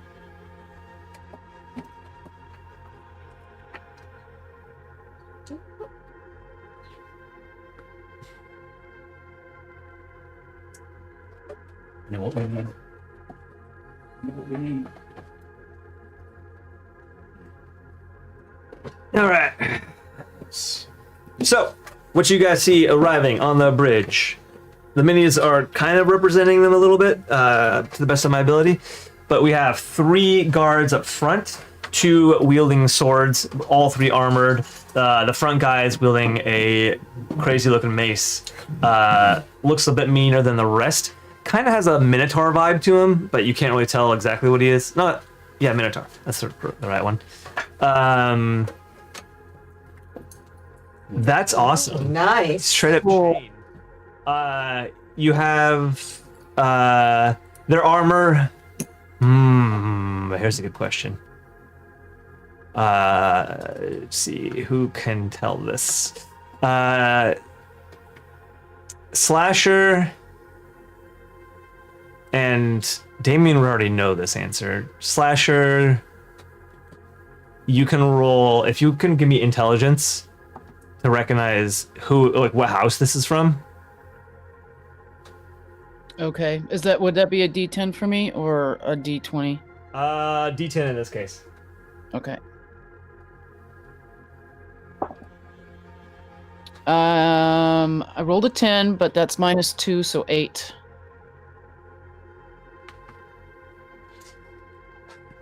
No. I don't think you recognize it. Or you're not paying attention enough. You might if you really thought about it, but not in this case.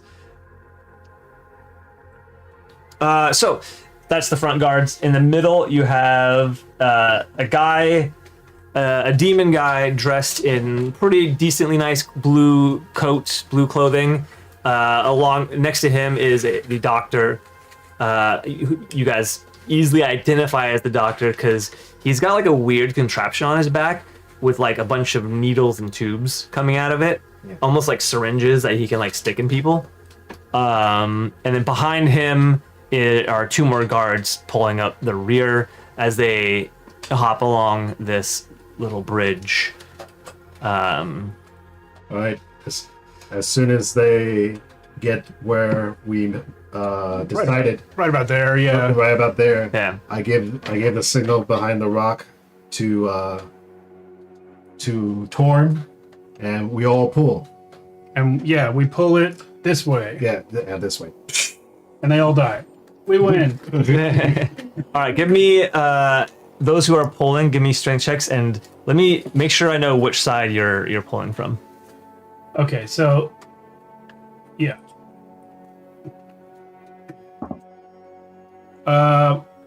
I think this is what we're doing right here. We have Yeah, are these strength checks done?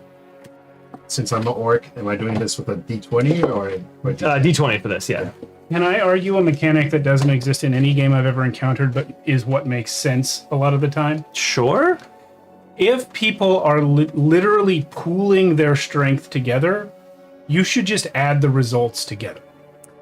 So, Why are you just giving a +1 when an entire second person's strength is being added to it? I absolutely love that idea. I'm not going to do it this time, only because you guys are almost competing against each other in this situation. Well, are we working together? How are we competing against each other? Because you're pulling across the river. It's almost yeah. We're pulling this way. We're pulling this way together You got to do both. from both ends.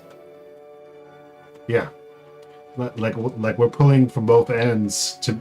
We're basically pulling up the chain. And once it's there, then we're just pulling it this way. Yeah, we're Yeah. just putting it that way. So both, yeah. So what I'm going to do is both sides are rolling independently together. Like, so one side's together, the other side's Oh, together. you mean we and them are competing? Well, that's happening as well. Okay. But you two are, both sides of the chain are pulling independently of each other. As long as neither one of you fail critically, there shouldn't be a problem. Okay. Now, my next question is: I'm a warrior. Can I use deed on this roll? If you can justify it, like if you can give me a reason. Mighty deed. Yeah. Yeah. Well, I'm justifying it that we're performing like a. Well, a deed is you need to describe what you're doing specifically. The deed is kind of like a role play thing. I feel like that's what we've been describing. Yeah. Okay. Yeah, the role play thing is that we're all working together to make this happen. Yeah. I'm just having a hard time making yours a deed and everyone else's not a deed. Well, everyone who's a warrior would get to apply deed, I think. This came up yesterday, and I wasn't 100% on it. But warriors adding their deed die to strength checks. I don't think we it can. says anything either way, and it's specifically for attack generally. Well, Yeah, I 'cause- think so. well, I think it says at any time a warrior can add their deed to something. It may only be for attack. That's what. Can I see the book?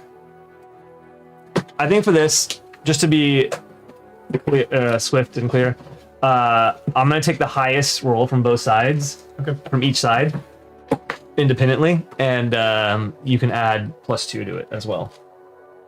But I'm not gonna include the deed on this. Okay. It's not an attack enough, you know. Let's roll it. We can discuss Yeah, it. no, that's for a future rule. games, but yeah. From Torm's side, who's helping pull on this side? And do I you am. need Damien's help? We would love your help. Yeah, that it would definitely help us. I rolled 16. I rolled a 19. Nice, 18. Plus 1. 19. Yeah, plus 1, 19. Well, she's on my side. But you had a plus to your strength. Yeah, Had plus 11. 11. Okay. 11 A total. fumble's a fumble. It's No, not a no, fumble, no, it's no, just- that's a 6. Oh, that's 6. It looks like a 1 from here. No, that's a 6. Okay, good. No fumble. Good. Hey, if you don't give us deed because it's not an attack, you can't give us fumbles because it's not an attack. True. Well, no, 'cause skill checks can fumble, can? No. Ah, great. In that case, excellent. So, what's the highest on the far side? I got 19. Yeah, we both got 19. Did Damien help? Yeah, sure. He tried. He got a 6. Okay. And then on the close side, what do we get? It was 11 and... Oh, you're 19. I'm 19. So 19 and 19 on each side. Great. Yeah. Great. No, they get to So, know. so Yeah. So this will start the initiative, assuming that any of them survive, which is decently likely, believe it or not. surprise chain attack. Surprise chain attack. Yeah. No. That's brilliant. It's fun. It was a very good plan. Thank you. I appreciate it. Just a quick question, actually, real fast. Go ahead. If I were, actually, never mind. I already helped with the roll. I apologize. No, you're great. Oh, we should all be rolling in it, right? Yeah. Go ahead and Well, it doesn't matter for right now because it's a surprise attack. Sure. we'll need it eventually, unless they all die, which Yeah. I can already tell you is not happening. Hopefully some of them die. Yeah.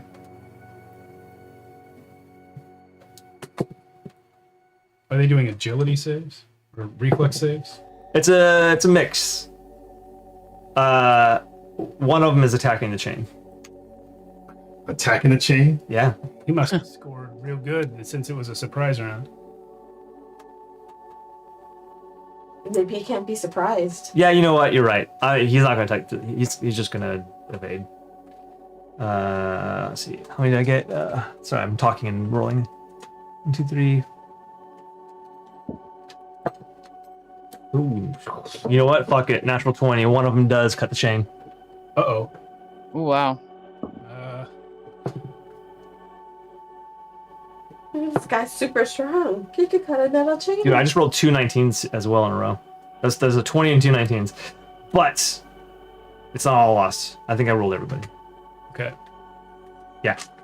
Well, I also think it depends where the 20 hits. Oh, it's exactly where it's awesome.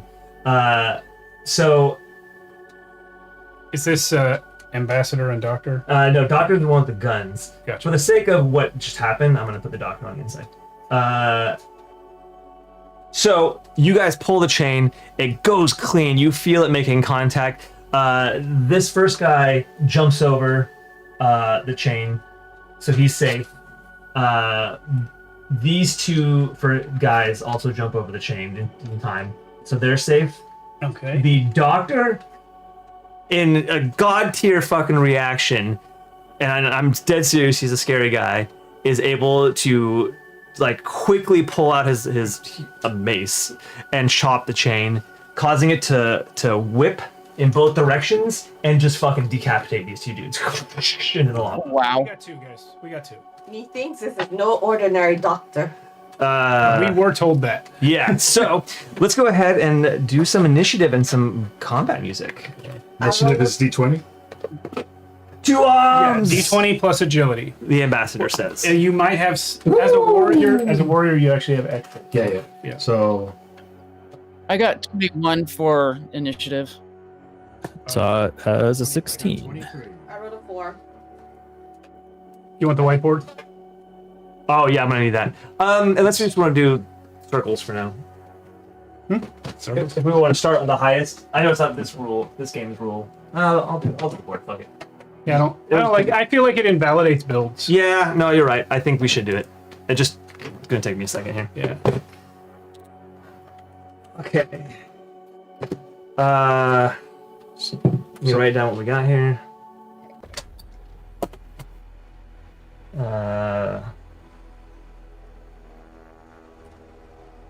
You want to do the Mercer thing and ask for ranges? Yeah, I'm gonna do that. I just want to get their ranges first.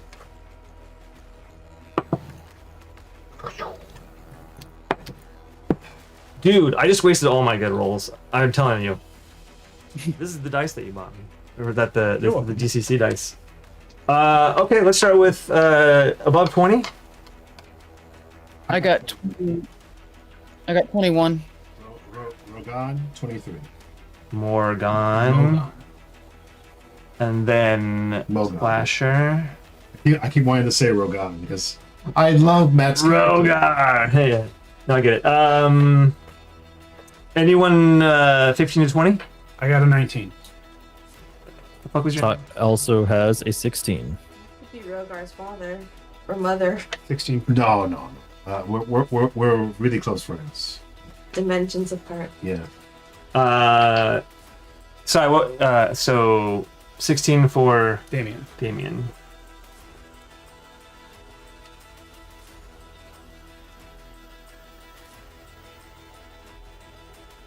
I'm gonna put the guards on the doctor's turn. The guards kind of, I don't know why I rolled for them. I should have just done. But the guards got a split, one really good and one really bad.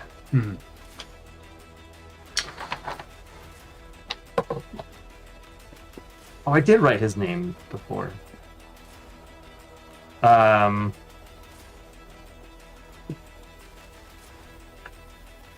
Just so you guys know, what was yours? I'm sorry. Never mind. I was gonna say, just so you guys know, no one rolled below like a 16, except for our. That's great. I love that. Okay.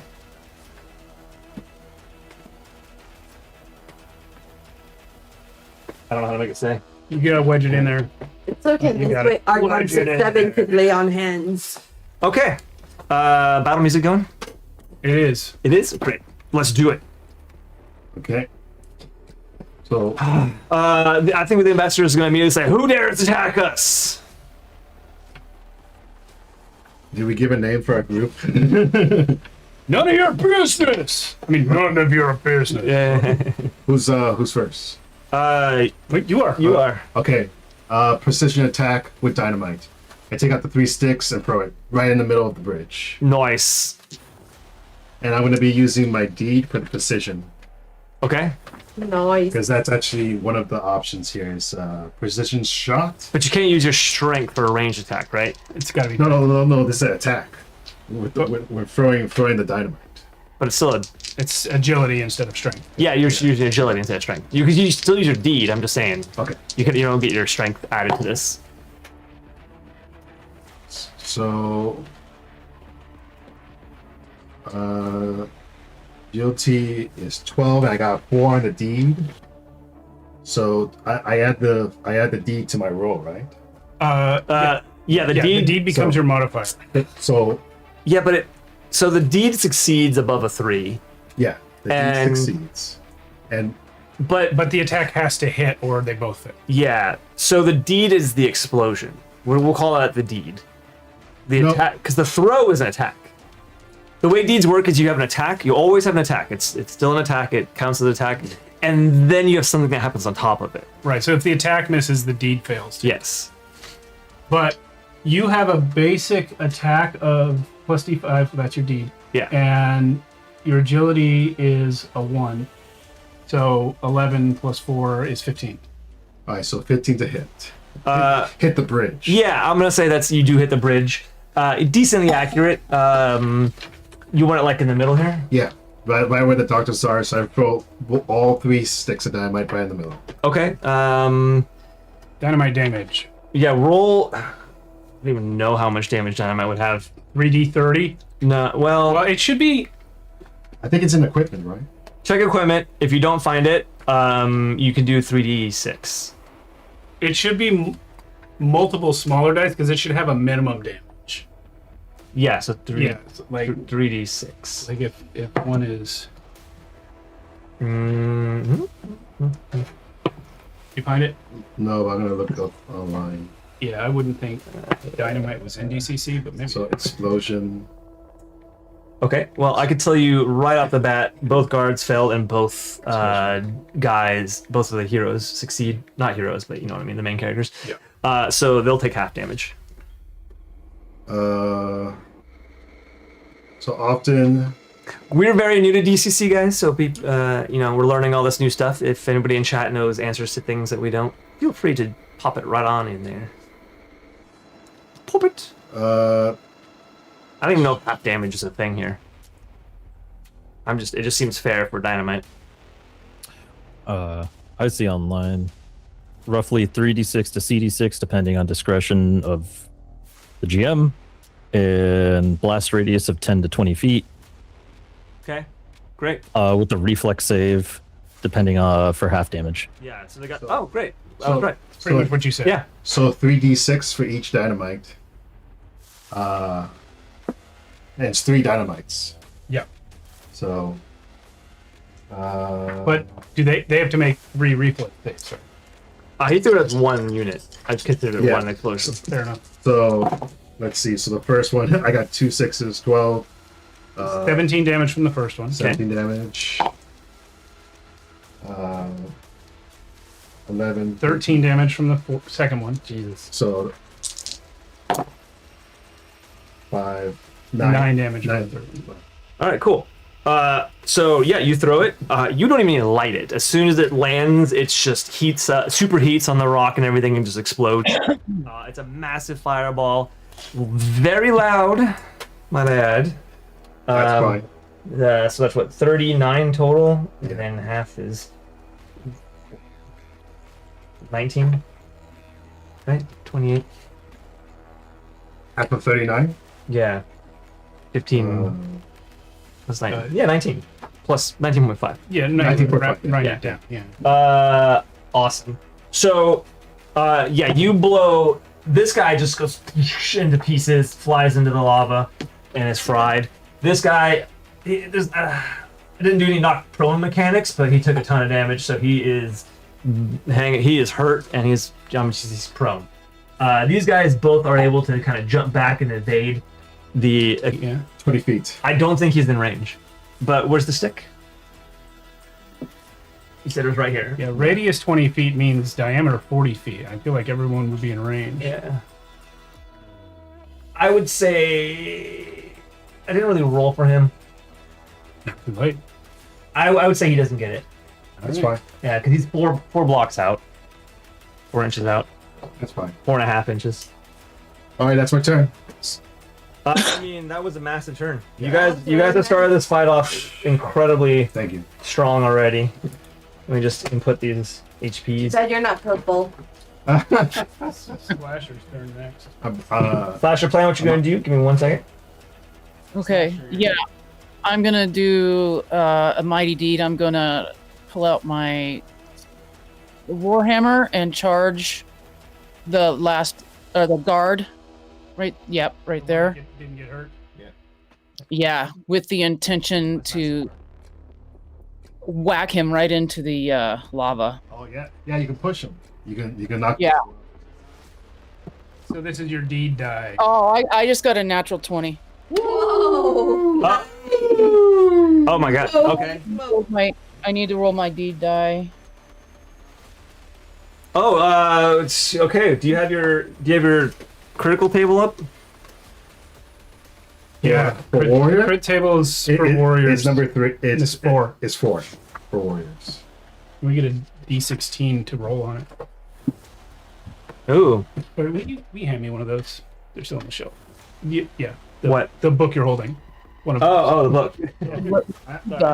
So, yeah, roll. It's. What's she rolling for? D16. She's rolling a D16 on crit table 4. So Yeah. roll D16. Okay. 12. 12. You see red inflict 1d12 damage with the strike as you overcome by battle rage. And then there's There's an asterisk, but I don't know. asterisks. That's somewhere else. We'll deal with that later. Yeah, so describe how you kill this. Actually, roll your damage first. Okay. Also, did the deed succeed? Right. I'm trying to figure out what my deed die is. I forgot to write that down. D5 should be 1d5. 1d5. Gotcha. 5. Great. Nice. Dude, you just maxed roll there. Okay, so yeah, roll your damage. And Okay. My warhammer, I believe that's a 1d10. the deed die applies to damage as well. Mm-hmm. And she was doing the pushback. But you're using a D12 because of your crit. Yeah, she already did the crit. It was a 12. And the result was you add plus D12 to your damage. Yeah, so it's your damage. Yeah. So right now you have 5 plus a d12 plus your attack. Which is, I think, D10. So I'm rolling a d12 again, or I'm rolling the d10 for my hammer? You get 1 d12 for damage, 1 d10 for damage, plus the 5 from your deed. Okay. So on the 1d10 is 10. Fuck this whole guy. It's supposed to be a hard fight, guys. Jesus Christ. Now you know how it feels. What are you talking about? You practically murder us right now. And I'm rolling a d12, you said? Yeah. For the damage. 9. Okay. So that's 19 right there. Plus the 5 is 24. 24. And And plus my Yeah. So strength. describe to me how you rush out here and kill this man before you push him into the lava, which I assuming was your goal ultimately. Yeah. I come out there, and I take my warhammer and just smash it straight down on top of his helmet, just essentially busting his skull open, and then kick him right off. Nice. Awesome. Torm. same exact move, but on the doctor. So you're gonna charge? I'm charging with my big two-handed sword, and I'm trying to push him into the lava. Right. With your D dice, it should be 1d5. Ooh, the deed succeeded. Deed succeeds, But- but the attack probably doesn't. It's 13. 13. No, it does not. Okay. All right. So you come rushing in. You get really close to him, but maybe running full plate over cracks of lava might have thrown you off just a little tiny bit. Yeah, he's would have had plenty of time to Yeah, see me coming. And he's pretty talented. Ambassador Darius or Dryas, he is going to, you know what? Since you're right there, he's going to turn on you and do a straight attack. I assume 12 does not hit. that's correct. Awesome. So he attacks you and he's like, "Ding, you fucking bandits," and he turns and he's actually started running back towards shore. So one full move towards shore. That way? Yep. Wait, that was the guy who attacked him? Yeah. If he's running away, he gets a free attack. Great. Here it comes. Yeah. And my deed for this guy will be the same, to try and push him in the lava. Oh, Crit fail. Crit fail. Where's my book? Where's the fumble table? That's gonna be fun. Oh man, First fumble of the day. your character is so cool, but you're getting such bad rolls. Yeah. Damn. You know what? It fits. Yeah, this is definitely not your element. Let's see. Why doesn't the table show you what dice to roll? Because that depends on your level. Oh, that makes sense. If you go to the warrior table, it Okay. shows you. Where is the fumble table? Page 19 on there. Okay. There's a lot of fun tables in this game. I mean, as we play it, we'll learn them better, but yeah. Fumble. Is it fumble table? 4-2 on 4-2? page 19. I found it. Yeah. Yeah, I found the fumble table. I'm trying to figure out what die to roll on it now. I guess it's the same as on the crit table, which is D14. Uh, Oh no, we're level 3, D16. The 16 is this one, isn't it? No, this is the 16. 24 on it. You want less on this one. Yeah. wait. What? This is warriors and drawers. And warriors and drawers, and only warriors and drawers may burn 1 point of luck to cancel a roll on the fumbles. Fuck that. I mean, thanks, but no. Foe's weapon shattered. Wait, what? I'm reading the wrong time. I was like, what'd you get? Sorry, what page was the fumble? I just 19, I 19. lost it. Okay. I got a 5. You trip and fall, wasting this action. You are prone and must use an action to stand next round. No problem. Awesome. So yeah, you come clanking out, start swinging almost blindly in your heavy armor, and end up clunking to the ground. No, this was my opportunity attack. That I fell prone on. Yeah, I'll describe the previous action. And then Yeah. beautiful. He moves out. It is now Damien. You're up, bro.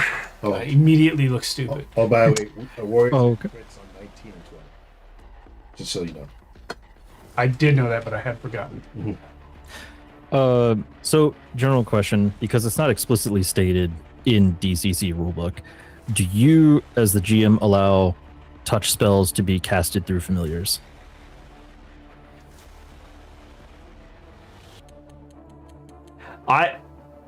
It isn't described. For you, I would allow you have to touch your familiar and cast it, and then the familiar has to deliver it. I would allow that. Okay. I would call over my familiar then to What's his name? uh Or her name? their name? Yeah. Sheila. Sheila. She-Ra. Shira?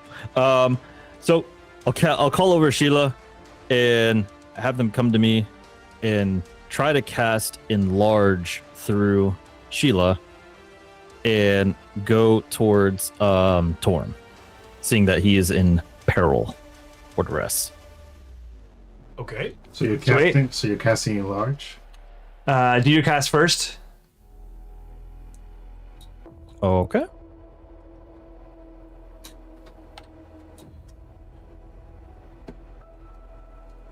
I forget which stat elves use, but it's D20 plus your level Personality. plus personality. Yeah. Okay.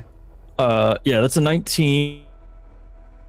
Awesome. And what does it say in the Oh, also roll your manifestation. Okay, I can do that. Let's see what that is. It's a D4. That's a 1. So you see the biceps and muscles physically enlarge, potentially bursting my clothing. Ooh. Oh, Their clothing. but you're casting it on me. Yeah. Okay. I know. Ooh, your clothing. His armor. Awesome. So you send it via. You succeed. You send it via your little chicken, Sheila. Who? Where Wow. are you? How dare you? He's not on the bridge. Yeah, I don't need to be on the bridge. There's a reason why I'm not on the bridge. So you increase your size holistically by 50%, and you get a +2 to all of your attacks and damage and AC. Awesome. Great. So Sheila runs out. You can make it. Sheila can make it with a double move. We need a mini for Sheila. Actually, I am still prone. You are still prone, yeah. Yeah. Yeah, familiars have 40 to 60 feet of flight speed. This is gonna be Sheila for now. Here's the thing. Okay. As we were discussing earlier, manifestations typically don't have mechanical impacts. No. Does it burst my armor? Because he read a manifestation that says it rips my clothes. Are we counting armor as clothes, or does the armor enlarge with me? So I'm gonna let you decide. If it were me, for funsies, I would have it at least make your helmet pop off. I feel like I can have fun either way, but this would be cool. I'm gonna roll it. Okay, do it. I'm gonna roll a D5. 3 and up, the armor breaks. But I'd still like to get the advantage of the armor on my AC.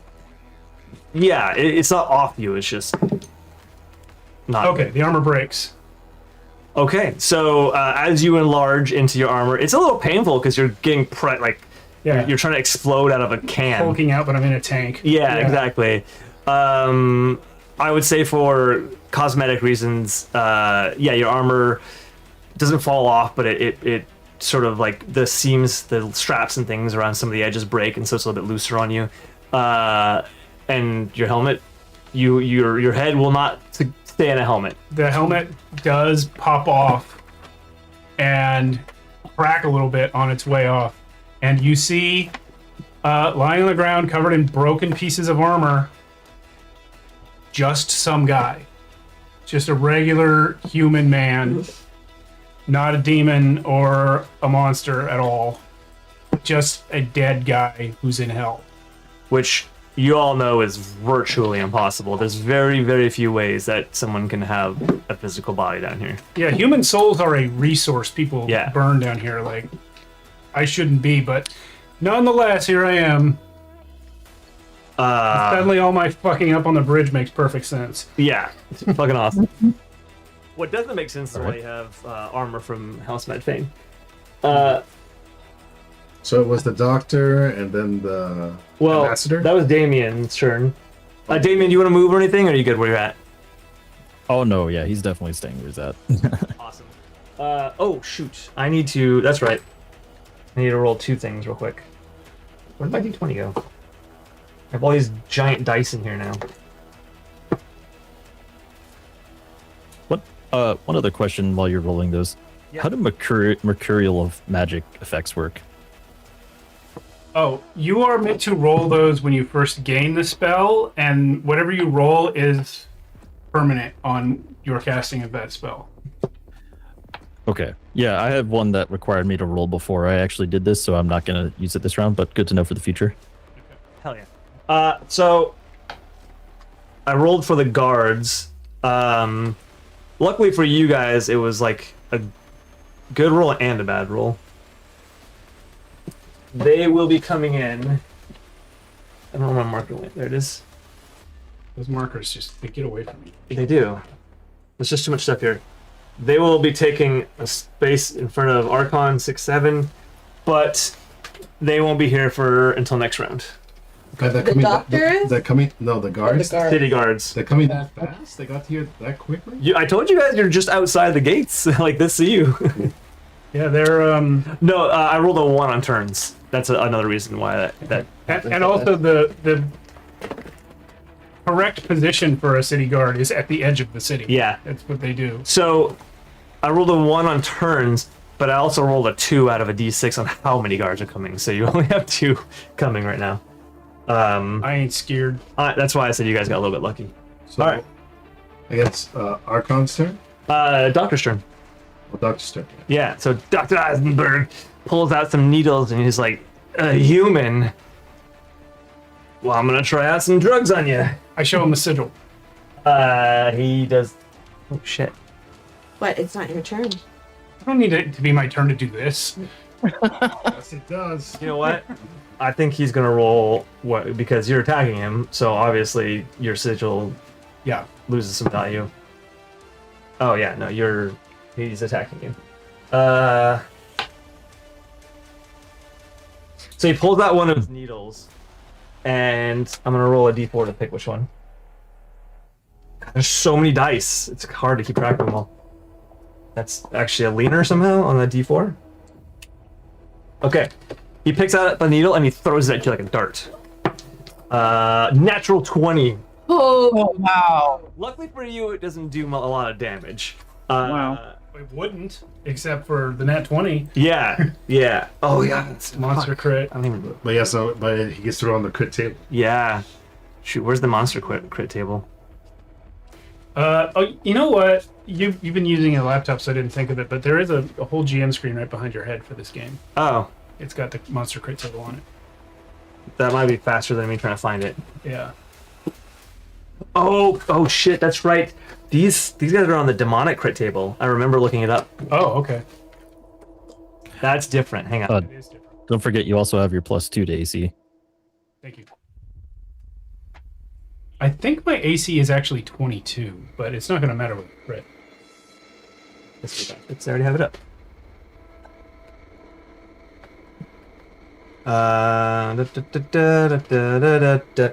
There it is, monster crit tables. Why can't I just click? Some PDFs you could just click on a page number and it'll take you there. Yeah. The person who made it has to put a link in. Oh.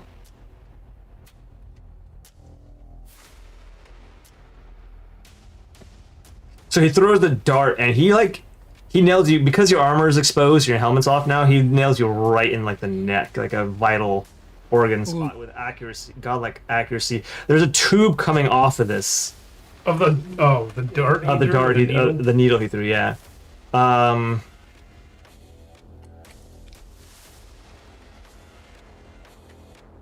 I'm in the right area, but I don't see it for some reason. Oh, there it is.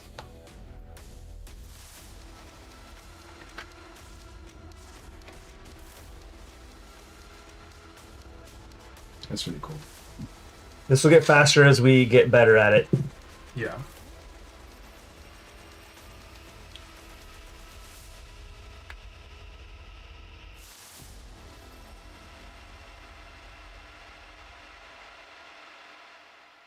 Oh shit. Okay, corruption. You take on corruption similar to a wizard casting a spell.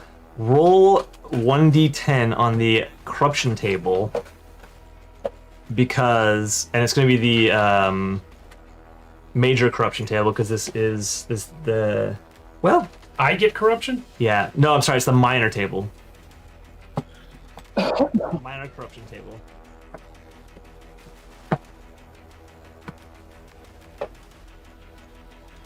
Minor corruption is page 41 in here.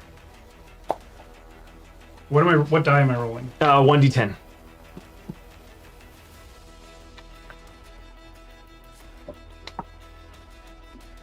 Six. So much mechanics. My ears mutate. Roll 1d5. Oh my gosh. Hey, this will help you disguise. 3. My ears enlarged to look like an elephant's. Nice. That was a very unusual side effect for I this blame potion. That You're also going to take 6 damage, and you are now. I'm so sorry. You don't take 6 damage. You are now suffocating. Your lungs empty of all its air as the chemicals into your bloodstream. So I'm going to take recurring You're taking damage. 1d6 stamina damage per turn Okay, starting now or starting on my turn? on your turn. And do I get a fortitude save to into the effect? Yes, it's a will check.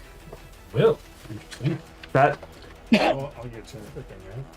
Yeah, it's a will. Yeah, Yeah, those okay. are both types of save. okay, great. Yeah, we'll check. Now or do I wait till my turn? Wait till your turn. Okay. I'm so sorry. There is no check on this one. So I just keep taking damage forever no matter what? No, there's a way. Unless one of us attacks him, maybe. Oh wait, is the thing still in me? Excellent. So, great. That was his attack. Is he going to move? I don't know that he needs to. He seems perfectly safe. Well, he gets a physical attack too. So, he's going to move to Slasher. Okay. I don't know if Torm gets a free attack because he moved away from him. Torn's prone. All right. I'm prone and I've already taken one this round. And he didn't Yeah, that's true. do anything. Yeah. Last time I tried to take an opportunity attack, I fell over, exposed my identity, and grew elephant ears. Things are going great for you. Yeah. Yeah, it's awesome. So I got that going for me. You have a really crazy day. This morning, nobody knew I was human. Except that one lady, probably. Okay, so he goes to attack the Hellhound and fumbles his attack, Okay. spinning and falling and landing on his back like an absolute idiot. You know, these rocks are relatively slippery and dangerous, okay? It's difficult to fight on them. All right. Gosh, all right. Now it is Archon 6-7's turn. Archon 6-7. What kind of creature is this doctor? Can I tell that it's a supernatural Oh yeah, creature? you can straight up tell he's a demon.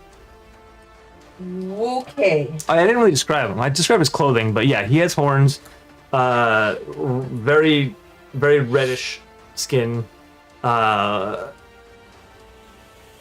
Really, like he's not a cliched skinny doctor type of guy. He's pretty muscular. He's pretty ripped. He's carrying around a mace which he's usually just as effective with as he is with his medicines. And does he still have a tube running from his person to my needle in my neck? Mm-hmm. Even though he moved? Mm-hmm.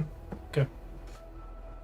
I would like to get within 30 feet of range and maybe get as close as I can to my friend over there. So, and then this is 30 feet in range. That is 30 feet in range. And I would like to cast Binding. Cast what, sorry? Binding. Binding. Ooh. So with this spell, the clerics bind the supernatural creature and forces it to obey his will. Holy if shit. it passes. He's got a pretty decent save, but it's possible. Yeah, this is will versus spell teach. Well, this is my manifestation 1st. Mhm. Wait, Fine. that's right. Wait, wrong one. It's supposed to be a D3. I'm gonna use a different D20 because I keep losing my D20 at D3 is cube.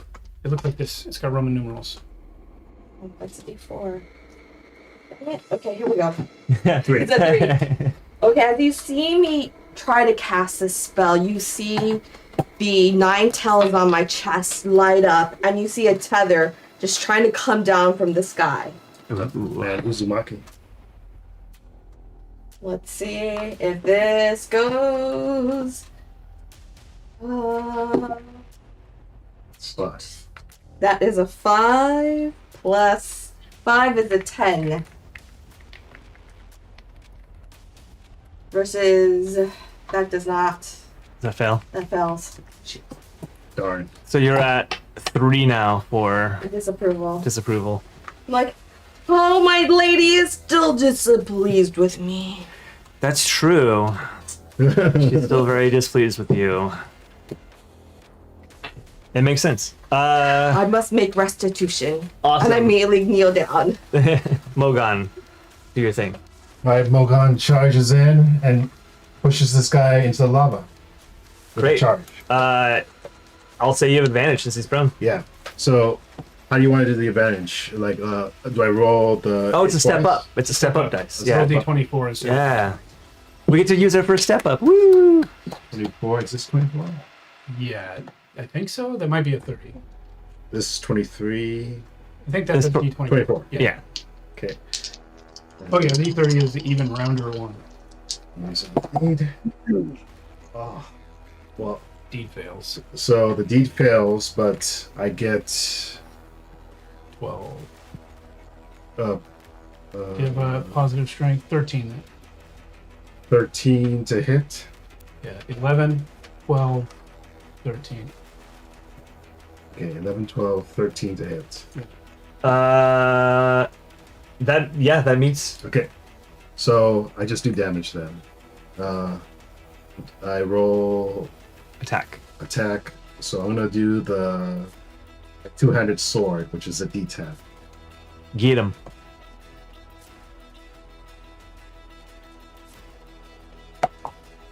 8. Do I add the deed to that? No. Yeah, you do. Okay, so 9 total. If So- it fails, you still add it? Yeah, it's still part of your damage. You just failed the okay. D So to- Either way, yeah. Yeah. so it's altogether 9, 10 because I get it. My damage is 1d10 plus 1, then plus my deed. Heck yeah. So 10 damage. Yeah, so how do you kill this guy? So he's just on the floor, and I come in with my double-headed sword, and Wait. I chop off his head. I'll be right back. And it says gone. Break it off. Slasher. The body stays on the rock, the head rolls into the lava. Slasher, it's your turn. The doctor has fallen over right next to you. Yeah, so I am going to. What I want to do is I want to, for my deed, is kind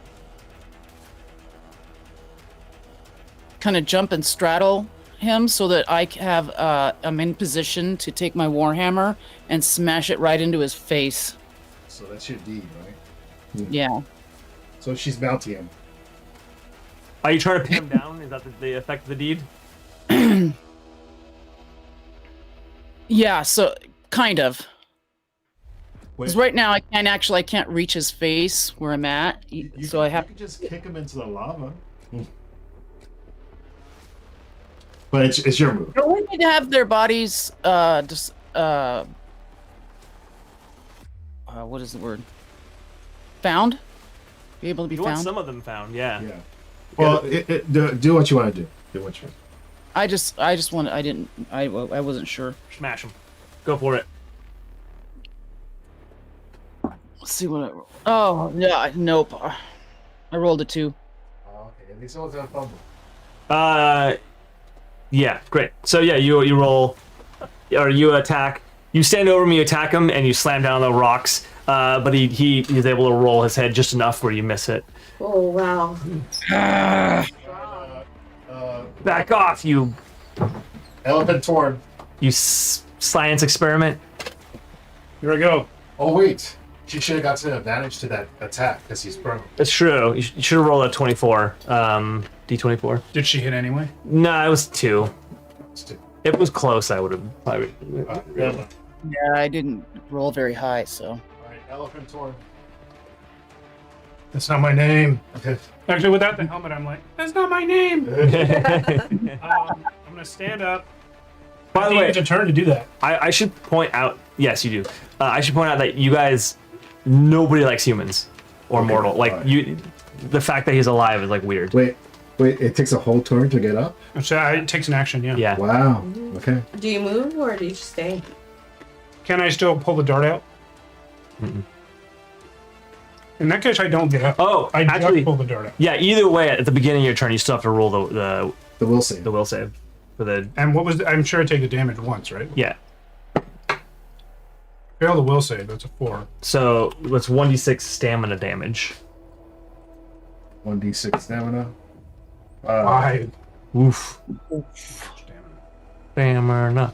Stamina. You like I my dropped my modifier. Now I will pull the dart out. Excellent. Great. All right.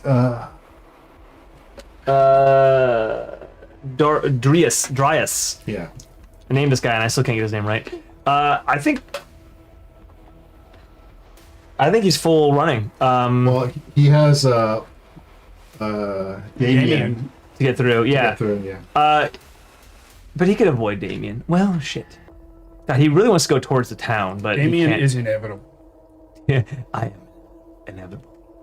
Yeah, he's gonna pass. He's gonna run past Damien. Full double move out of here. You can certainly try. Opportunity attack? Yeah. Sure. Yeah, I'll take that. He narrows his eyes at you as if he recognizes you as he's running past and says, "You." No, he doesn't. Oh, yes. No, definitely does not. Because you kill him?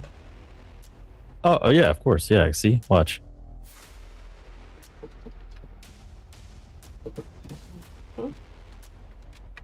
Well, that's not going to hit no matter what, so doesn't matter. That's a 6. No, 6 does not hit. So yeah, go ahead and give him a good move out of here. You guys can pursue him if you want, but he's basically Well, out. maybe Damien can pursue. Yeah. We've actually completed our mission by stopping him from going. We just need to stop the other guy. I am going to retcon that. I'm going to roll to see if he recognizes you, because there's a chance he does. Recognizes us as a group? No. No, Damien. Oh, I'm wearing the symbol of someone else. So let's see. Yeah, but wait, did you cover your face? I mean, yeah. probably not. Yes, I don't know. I feel like we would have definitely, if we're trying to do a false It's flag. okay. He actually rolled bad anyway, so no. Okay. I'm going to retcon that he does not recognize you. Okay. He's too scared. Yeah, he runs. Yes? He's too busy trying to dodge your attack and runs past you. Okay. Now it is your turn, Yeah. Damien. It's Damien. Yeah, it's quite interesting. In fact, it's probably a good idea we let one get away if he doesn't recognize one of us. Damien will try to get within 25 feet of the individual on the ground the doctor, actually. 21 feet. Yeah, 25 feet, yeah. And I'm going to attempt to cast force. I'm going to try to cast force manipulation. That's you. That's him. Force manipulate him. Go for it. You'll have to tell us what that is when you roll it. Okay, so there's a very crucial and important thing that happens as I do this. Is anybody looking at Damien? This is largely important. Physically, judging by the minis, I'm not. Archon is, and I guess he's not. Archon could be. Archon could be. The rest of us couldn't be. Yeah, the only two that could be is Mogan and Archon, and Mogan already said no. Yeah, he's looking at that guy he just hit. Yeah. Okay, are there any enemies as well? Holy symbol and saying, "Forgive me, Lady Ninetails." Yeah, I guess are there any enemies looking at me? Oh, enemies? No, the only one alive and still here is the one he's trying to hit. Yeah, it's just the doctor left, and he's prone right now in front of a werewolf. Okay, that changes some things a little bit, so you guys wouldn't notice something that happens. Sweet. That is a 20, not a natural, just a raw 20, or combined 20. And then let's see, we got to get what this looks like.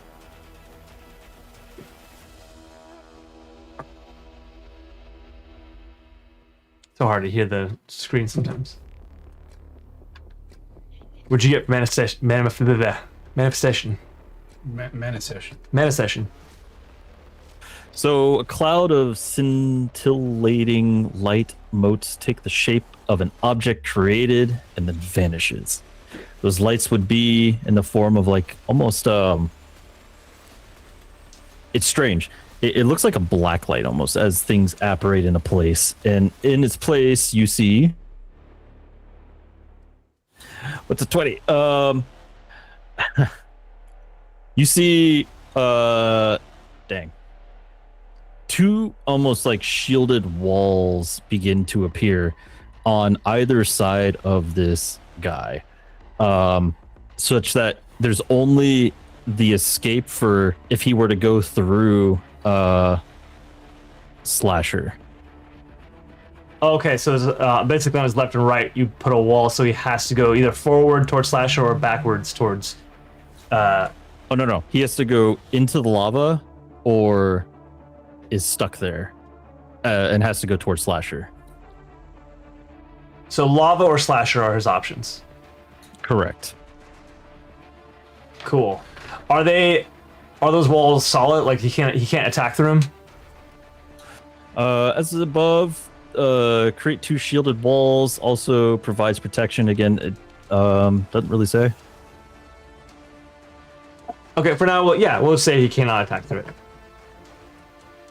Excellent. So yeah, 2 walls. Are they? Sorry, what do they look like? Are they just energy or? For him, they look like almost like a black obsidian appeared wall. Nice. And it does say they are invisible force energies. So for everyone else, they're invisible. Okay, great. Beautiful.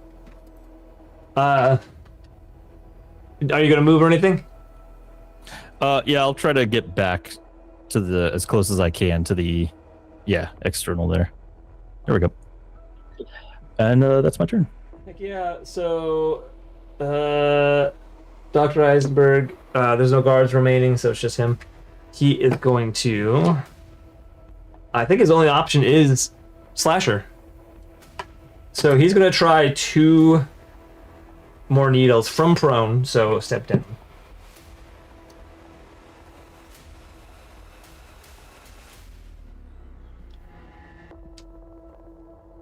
Gosh, these dice are so hard. I need to get used to them. Where's my D4? There it is. Okay. Does 16 hit? Yeah. Yeah. I rolled the wrong potion dice. I rolled a 6 or 5. Where's my D4 then? Your butt. Up my butt. I thought that was the D4. It's all auto coordination. Around the corner. The D4 is a weird one. It's shaped very similar to the D5. Okay, there's a 5. There's a 7. That's a 7. Also, just roll a regular D4. There's a bunch. Oh, there's one right there. Great. Yeah. Okay. So he throws a dart at you. It sticks into you, and it does. So give me a will save on. What shit? Okay, I keep forgetting how this guy works. You can't do anything. You're instantly paralyzed and are unable to move while this dart is within you. You know what? He's going to use his second attack to also do another dart on you. Hopefully he gets something useful.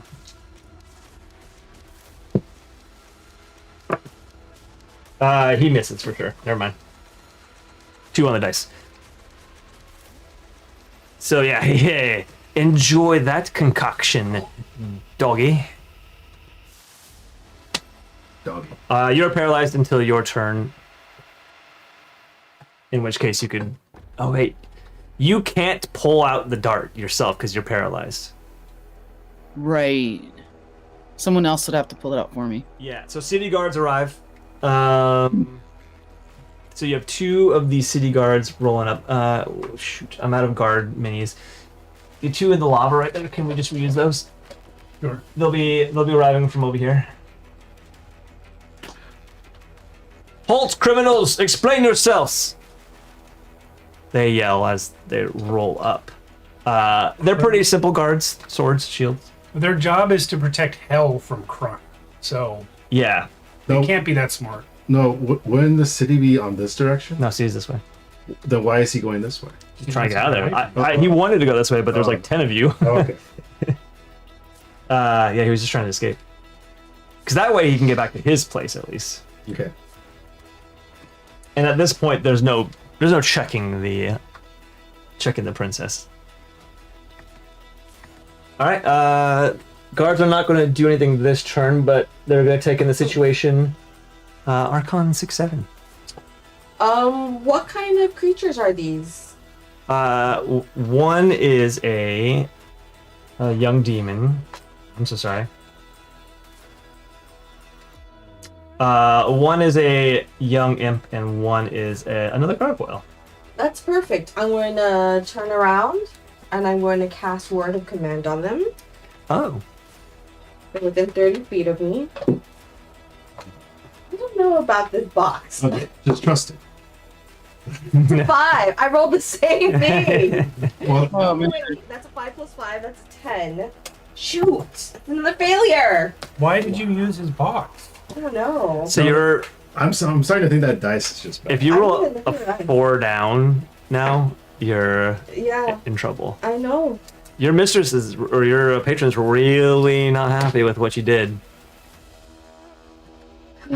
I sigh and I pull out my battle axe. You don't like enough of this shit. I love it. Great. Next up. Oh, are you moving? No. Let me see where I am. Mogon. Okay, so the guy is stuck between two shields. Yeah. Yeah. Which I think hinders you just as much as it hinders him. Well, I was gonna say, can I just go over here and push the shields into the lava? I don't think are they mobile shields, Damien? Probably not. I would say no. They would be useless. No, they do not move. Some of them can be moved. Actually, the one I wanted could be moved. So I can't get to him. Maybe go around. If you go to slasher side, you can. All right. You can also pull the dart from Slasher. That'd be cool. You could also just ignore Slasher, push her in the lava, and then attack. Wow. No, I guess I'll take this turn to just pull those darts out of Slasher. Okay. It doesn't take any skill. It's Yeah, and just tell her finish him off already. Quit playing with your food. And then now it's your turn, Slasher. Okay. All right, I'm gonna try to hit him with my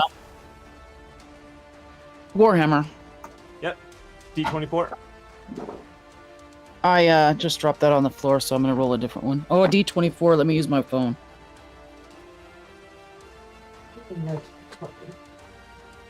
Bum-ba-da-ba. Dirty 20. Okay. That hit for sure. Oh, that's the one I was using. Okay. Did you do a deed? No, I didn't. Oh, okay. You're just going straight smash. Yeah. 6 damage. Dude, that thuds right into his chest pretty hard. He's still alive, but it does hurt a lot. I'll back up a little bit onto that rock behind me. Okay. Yeah, between that and the dynamite, he's not looking that fantastic already. Great. Torm, you're up. Damien, how long are those force fields there? This is a great question. Let me look. 120 years. For real? No, I haven't read this spell at all, so I have no idea. I would say this game is probably pretty difficult to learn to memorize magic. In fact, I don't think you should even You try. shouldn't try. Yeah. It's not designed- That would be. Yeah, there's too much variety.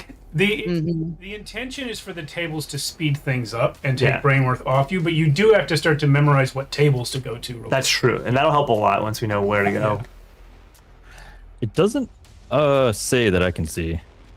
Top, very, very top of the page, is there like a duration? Oh, it says varies. And it's going to be in the description of the result you got. Yeah. Yeah, it doesn't say it. It says, as above, the spell creates 2 shielded walls. Each provides protection against magic missiles of the time. So it doesn't actually tell me the time. Oh, What page is it on? It's just above. 143. Like a lower roll would have told you. Yeah, as above. You said 143? Correct. Let me see. Oh, I have to roll rounds. 2d6. Oh, okay. So it's going to be at least 2 rounds, which means they're definitely still there. Yeah. All right. Well, that's wild. They're there for 11 rounds. Okay. In that case, I just stand up and I'll move. Great. I'm going to move to here. Awesome. And you know what? As I go over there, Yeah. I'm going to pull out my bow and my single hell steel arrow. Oh shit. If anybody, to those that are near him, not only is he human, he just pulled out an arrow that has, it's just Hellsteel tipped, which is very, very, very, very little of the metal, but Hellsteel is so rare that the great houses collect it for years and years and years before they can even make a single weapon out of it. But I am also still huge. You know, he's huge, holding a single Hellsteel tip arrow. Dryas is gonna keep running. Damien, you're up. I will burn a. Well, I'll do 1 point of spell burn in my strength and cast Ray of Enfeeblement. On It depends. It depends on what I roll, because I can do multiple casts on different targets. oh, okay. There's only one enemy on the board, so unless you're planning to take us out at the end. This has a 150-foot radius, and I don't think he's 150 feet away yet. The guy running. The running guy. The running guy is 30. 30 plus 30. He's only 90 feet away. Yeah. So I could, in theory, hit both. Yeah. Okay.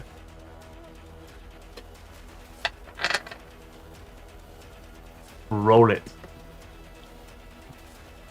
This is 17, so that is I get to attack one target within range, which will make a will save or temporarily lose 1d8 points of strength. So, with that being said, I'm going to target the guy, the doctor first, because he's the more important one that we got to get rid of. Okay. Will save. Saves are above, right? He fails. Yeah, his save would have been 15. Cool. He rolled a 5, so I was like, no matter what it is, he failed. And how much does he roll? How much strength, or does he lose? Hold on, there's a few things I got to roll here.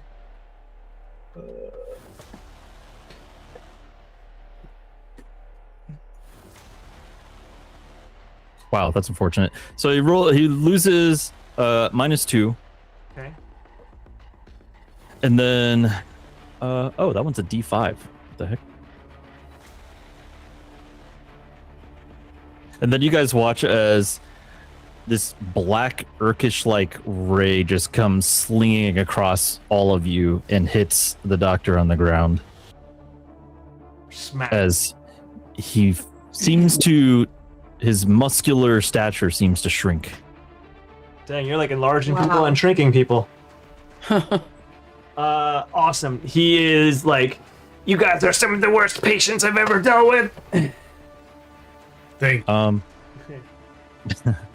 With that said, I'm also going to start running after the other guy who's trying to leave the field. You're going after Dryas? Correct. Right. And I will also send Shalila there as well. Sheila, or whatever you named her? Yep. Shamalama Bing Bong. Shamalama Bing. Okay, Dr. Did we do?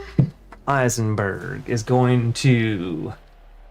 I think he's just going to keep staying on the ground, because...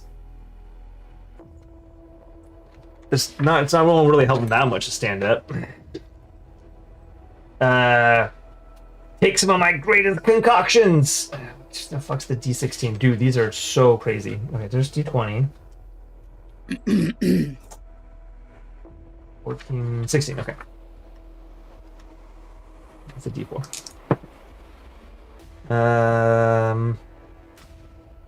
11. Oh, I'm sorry. He's throwing a dart at you. 11?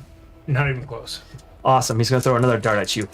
Jake, take your medicine. Open wide. That's very much a leaner. But sadly, the leaner probably would have hit you if I just went with it. Yeah, he misses both. All right. I fully opened wide. I was like, He's like weak and he's like throwing from the ground, and they're just kind of like dinging off your armor.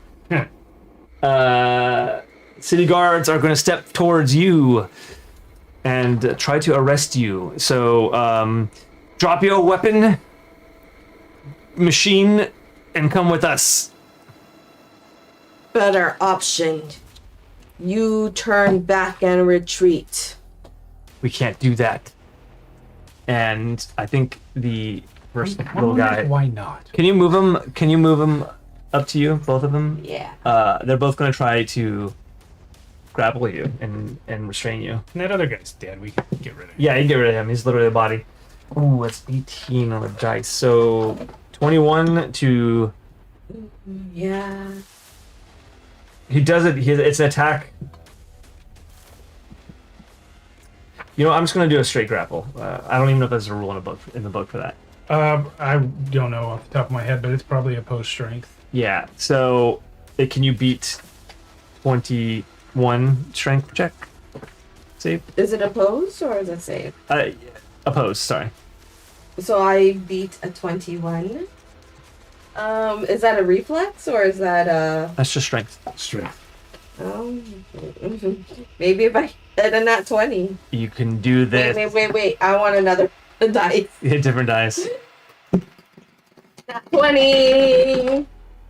19? It's a 19 plus 1 is a 20, a dirty That's 20. really so. I burn luck. Burn luck. You can. I'm going to burn luck to meet it. Wow. Yeah. He comes in, he grapples you, and he's it's a demon. He's a gargoyle. He's pretty strong. He gets his arms around you, and he plants his feet, and he's trying to do it, but he slips and almost goes into the lava, and that makes him kind of fumble back and lose his grip on you, just barely missing that grab. Surrender. Come in for questioning. It's your turn now. You know what? I am. Oh, I'm so sorry. I have one more guard. Yeah, you do. He pees himself. He pees himself. He's on you. Nope. Don't worry about it. He comes in he try to help out, and he just kind of like. Pees himself. Yeah, he's the imp. He's not doing much. One more time, I'm going to try to do word of command. I'm going to say, "Lady, come to my aid! I beseech thee." If you get 5 or less, it's not. It's going to be a 20. It's not bueno. What'd you get? What'd you get? In his I favor. got a 5. No way. Oh. What if I turn more luck? No, I can't. You It's not can. gonna You be- can. You can if you have No, let's do disapproval. This Okay. is more fun this way. Do you have any idea where your table is for that? We might come back for it. It's in my book somewhere. it. Well, it's in the book you're holding too. Yeah. Yeah. Oh, you have it tagged. I see. Okay, while you look that up, we're gonna come back to it. Oh, deity disapproval. I roll a d20. It is Mogon's turn. And, well, Well, yeah, if she has it, we'll do it now. Hold on, let me Bum, bum, ba-da-dum.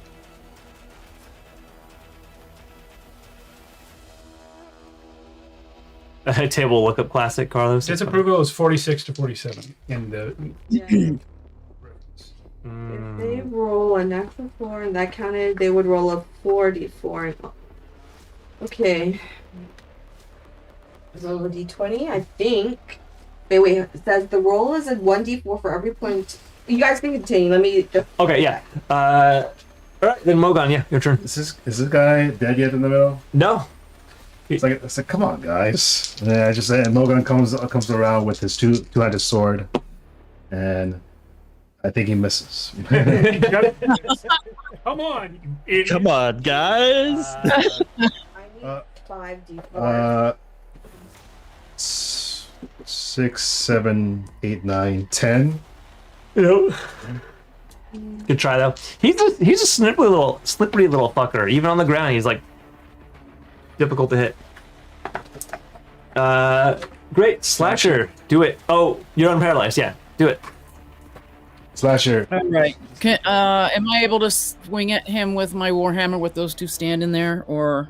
Yeah, you could maybe get next to me. I mean, if you didn't have this giant base, you could just stand right on the edge. All about the base.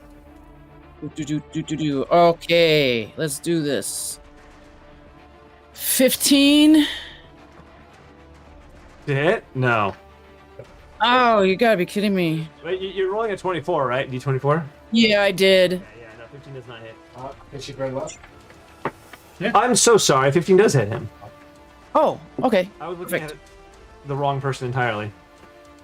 I am rolling 5d4s, everybody. Roll.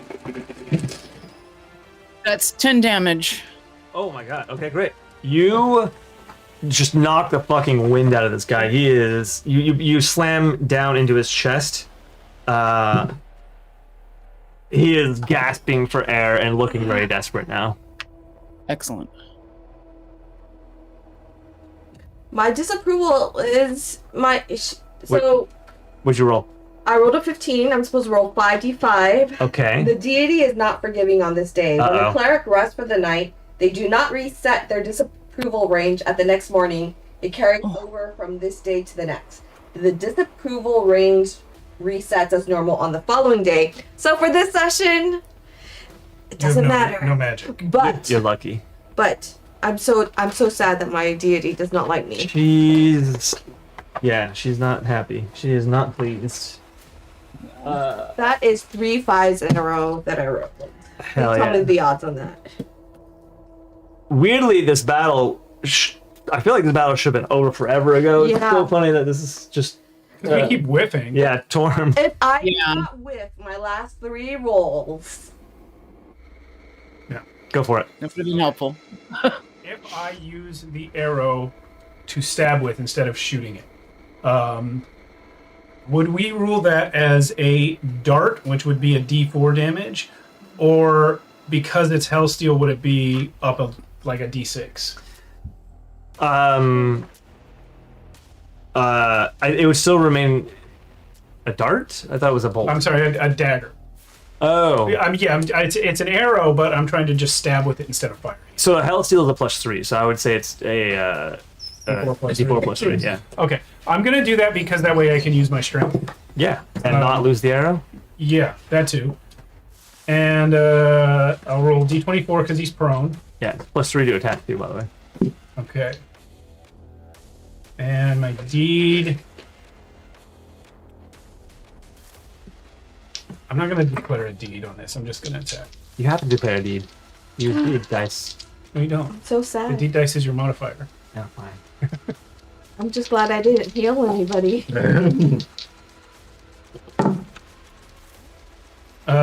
So that is a total of 15, which we know hits from before. Yep. I'm gonna burn 4 luck to push it into my crit range, Oh, okay. and then I will do D4 plus deed plus 3. Okay. Oh wait, it was 18 because I didn't add the +3 to the attack. Cool, so you just need So I one have luck. 1 luck. I'm burning 1 luck to push it in my crit range. Okay, and your crit table? My crit table is here. Thank you for having it up. It is. I'm a 16 on it. D16, D16. Don't forget your +2. You know what it was? I didn't use my holy die. Yeah. Yeah. Hmm. Torm, are you accounting for that +2 as well for your attack? No, I don't need to burn the luck. Yeah, you're right.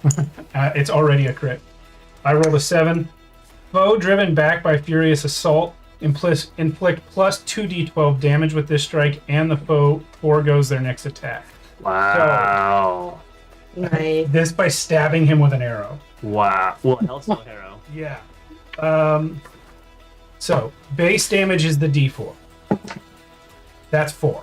Okay. Plus 4 from my deed is 8. Okay. Plus 3 from it being Hellsteel is 11. Okay. Plus 2 from my increased size is 13. Awesome. Plus 2d12. Wow. 23.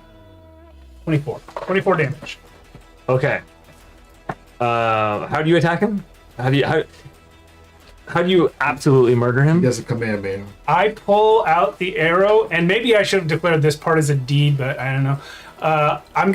He's kind of bridging a gap as he lays prone here. Yeah. I'm going to jam it all the way through his chest and at an angle and pin him to the edge of this rock.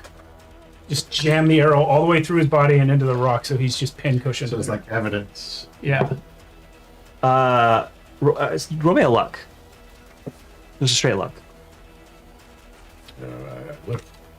What's your... You didn't Luck use is- any luck, right? So I yeah, haven't you're used still any, like, yeah, so my right. luck is 8. Yeah, okay, so because you failed, when you jam this into him, you do it with so much force and power that you crack the rock underneath him. Doesn't really affect anything because no one's on that rock. But essentially, this portion of the rock falls off into the lava. Wow. But Well done. he's kind of on that portion, so does he fall in? He's What? a little bit on Only that. if you want him to. Honestly, if you keep him up there, he's on enough rock still that you can keep crit him like you can position him wherever you want. Yeah, you have him skewered on an arrow that you're still holding on to. 1d4 burning damage. Well, since he's dead, I'll just yank it out and use that motion to knock him in the lava. Ah, cool. He goes in with the rock, dissolves away. And then I'll just put that away. And I'll just turn around and just glare at everyone at random. All right, the guards are still here. How do you guys want to handle them? I want to disengage and go run out the city. City's that way. I mean, run out through wherever Damien went to escape the city guards. I want to Okay. go the opposite direction of the city guards. So It's actually the guards. Well, it's Damien's turn, it's Damien's turn, and then the guards, and then the our- guards. Yeah, so the guards are still pursuing you guys. Wait, they're still technically no. The chain snapped and went in the lava, right? I mean, the chain. Yeah, It snapped. It beheaded a couple guys. Yeah. Yeah. I figured mostly it went in the lava. yeah, awesome. Damien, you're up. Okay. I'm going to keep running after this guy and then cast Ray of Enfeeblement on him. Okay.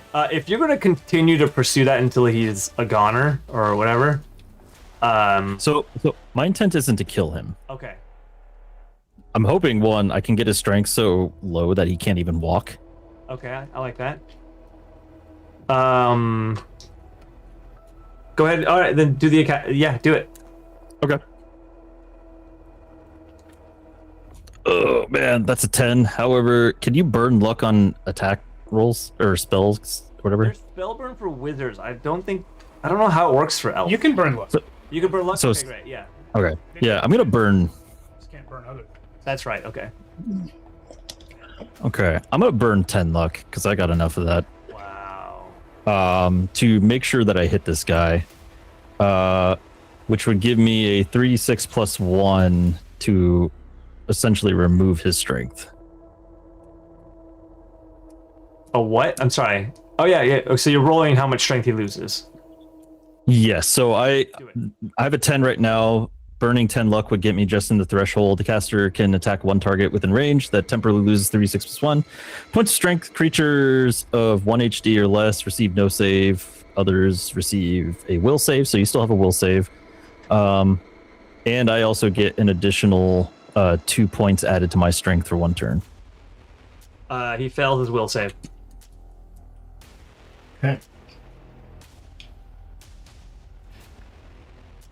How much does it do? Sorry, the strength. So he loses 8 points of strength. He already lost 2 last time, right? Yeah. No, that was the doctor. Yeah. Okay. So he is feeling unbelievably weak in this harsh environment. Yeah, he's pretty low already. He's not like deathly low, but he's slowing down for sure. Yeah, and all I'm trying to do is catch up to him. Yeah, I mean, it's not enough to reduce his speed yet, but if you knock off a few more, he'll basically be frozen. Like he'll be crawling. Gotcha. So, You know what? For the sake of expediency, I'm gonna say that yeah, he's pretty weak, so he's gonna be crawling on hands and knees. You can catch up to him. gotcha. My intent at that point, just to keep moving along, is going to plant this insignia on his body.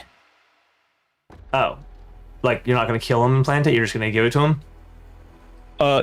We'll get to it when we get to it. Oh, okay, good, awesome. Guards are. Wait, you ran away? Can you move your piece where you ran? Oh, but it wasn't my turn yet. Wasn't your turn. That's right. Okay, great. They're. You know what? Man, they are not in a good situation here. They're really gonna die if they stay. Yeah. First thing I'm gonna do is Morale check. Actually, I'm gonna run while you still have chance before Yeah. my companions come and get you. They- I am trying to save your life. they rolled a 7 on morale. I don't even know how to do morale, but 7 seems pretty low. I know in Chardog it's DC 15. I know, like either way, 7 would fail just about any DC. You Yeah. roll a d20 and add the creature's will save. A result of 11 or higher is a success, and they can keep fighting.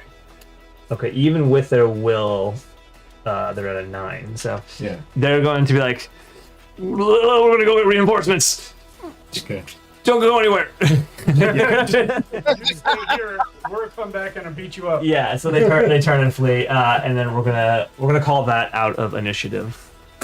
And I'm going to turn to my companions and time to depart from this area. And maybe I'll leave one of the badges right here on the ground. Raise the false flag. Yeah. Yeah. All right. Are there any bodies left, or did you burn them all? It was just the one guy that is beheaded. Yeah, one guy's beheaded right there. That's like the only body left. Yeah. And then of course the ambassador. Yeah. We'll push all the bodies in before Yeah. we leave. Get rid of the evidence. We need some evidence. We got the Yeah, we got the people. Oh yeah, okay. Or we could just leave some clothes, some hats, or whatever. Yeah. Whatever you guys want to do. Yeah. Yeah, So- we'll plant more evidence if it's reasonable to do so, and we'll dump all the bodies. Do you guys go catch up to Damien once you do that? Yeah. Okay. For sure. And then we say, okay, I think that's a job well done. You all catch up to Damien and see this individual on the ground. He's like, I have these spare clothes that we can throw on him to make sure that he is caught as a hostile. Might be worth considering. I don't know when my enlargement wears off, but either way, I'm gonna get down and start taking this guy's clothes off him. Yeah. Fucking what's this? Gristle appears and he's like, well, it looks like you did it. Why are you stripping that man? Why are you? We're not stripping him. Well, we're not just stripping him. We're going to hold on. We're going to put different clothes on him, planting evidence. Can't he just tell them the truth? Would you believe this? Kind of hard. bitch? He's a knight. He's Not if he's wearing the armor, right? They don't know who he is. Dryas, ambassador to the. No, that guy was large and strong. This man is an emaciated fool. All right. Cut out his tongue. Go ahead. Cut out his tongue too. Then he can't speak. Whatever you guys want to do, as long as the point gets made. I think we made the point already. Well, instead of cutting out his tongue, which would obviously have been done on purpose, we'll pull his tongue out and then smash his jaw up in so he bites it off. And it'll look like it happened in the bite. Do you do that as you're saying it? Like just Yeah. Okay. I'm not gonna make you You roll. should break his finger so that he might not write. No! Twist him all the way around. Stop! Oh, you can't talk. You're like, oh. They will never believe We want anything to you make say sure we now. find him too, so I take a rock and break his knees. Oh, Jesus. And perhaps blind him so he forgets. Okay. I'll take care of that. Even Morgan's like, man, guys, It's just hell. What do you think? Not even orcs are this brutal. The orcs in hell are. What's the name of our companion again? Let me get this straight. You now have a guy dressed in random clothing, all fucked up, and you are just putting a sigil on him, and they're supposed to take that somehow? They'll take it however they want to take it. The important thing is to make sure it is tracked. Yes. I suppose the ambassador's gone either way, so mission accomplished. Yes. That's great. Our freedom. Can you go? Go ahead. Damien, our freedom. My Well, through. This all comes after we meet back up with Lady Astralis. He's not listening, right? Who? Who? I already knocked him out. Oh, he's not. Oh, yeah. No, that guy's... Yeah, let's go back to the lady. He's barely alive. He's definitely unconscious. Awesome. You guys did great. That was both easier and longer than I thought it was going to be somehow. And mostly because we kept on rolling crits and fumbles. It's like you started out with a really good plan and just like decimated them right off the bat. Look, if I could have gotten off that spell of binding, I would have told him to jump off the thing. If I could have done the word of command, I would have told the guards to retreat. See, you guys barely took any damage even. Jesus. Yeah. I took 5 stamina damage. That's true. That does recuperate with a long rest. Well, I could restore your vitality, by the way. I'll save it. Does the lady give us what we want? So you guys head back to the manor. Yeah. Lady Astralis greets you. Well, servants greet you and bring you all in. Damien, you're coming back and everything, right? Damien would come back just to get through this, and then probably immediately talk to the party afterwards. Okay. So you greet Lady Astralis, and she is at her table going through some paperwork or whatever. No, there's no food or anything this time. Ah, you all have made it back alive. I'm very impressed and surprised. Did you finish? It is done. Oh, thank God. Is the princess dead? The ambassador is dead. The doctor is dead. Doctor's dead. The ambassador is Wishing he was dead. wishes he was dead. Good enough. Not quite the princess, but I'll take it. Maybe this is better for us because my father won't be so pissed. We deemed it less likely to be identified if we attacked before he reached the princess. Okay. You have proven yourselves pretty intelligent. I really enjoy your efforts and work. As promised, I will grant you one of those items that I offered before. Would you care to stay with me? I will accept the land claim you offered. Okay. I wish to be a landowner in hell. We could figure out the details later, but generally, would you rather have more farmland, or we can't really give up any riverside lands because that's precious. But I ask only that it be lands adjacent to the existing land of my lord. So you don't want me to break that for you? No. You like being okay. I don't check my report actually. I don't know if I can give you land that far away. I can give you land on the other side of the river, so that the old battlefield is the only thing between you and your lord's manor. That is acceptable. I wish to better my station, but I have no desire to leave his service. We'll still have to put you under false pretenses. I don't think there's a single person like you who owns land in this It's all right, they know. A human. There's Yeah. no other human beings that own land in all of this known existence. Well, he does have those elephant ears now. Oh, you can take care of those later, maybe. For now, there will still not be. But someday, I will rule all of hell. Okay. A little cuckoo. Maybe I shouldn't be working up that tree. Who do you know that isn't Isn't what? a little cuckoo? It's a valid point. A very valid point. Mr. Orc, sir, I assume you just want to be set free and sent home, like, whatever boring life you had before. Really, Carlos is cracking me up. This is Los Angeles. You want water rights? He's like, yeah, I've had enough of this place. Let me just go back to my brethren. Great. Well, I won't leave you empty-handed. You can have a choice of weapon from the armory. I feel like that would set us even. Actually, wouldn't wait. This money doesn't work where I come from, right? The money works where you come from. All right, then some gold would be nice too. Okay. Yeah, we can manage that. A weapon from the armory and 100 soul marks. All right. And how are you gonna get me back there? What, you want me to give you a wagon too? No, because getting here required me to die, right? No, you're from. No, I survived the battle. You survived the battle. Okay. Yeah. You're from.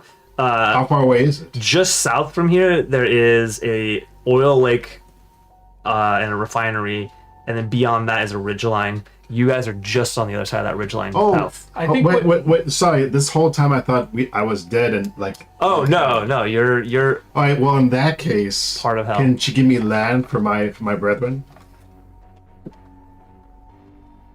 So I want to bring them here, and then she can have a whole army of them. Doesn't your tribe have like their own facility or whatever? Yeah, but we don't have a nice secured place where we can like thrive.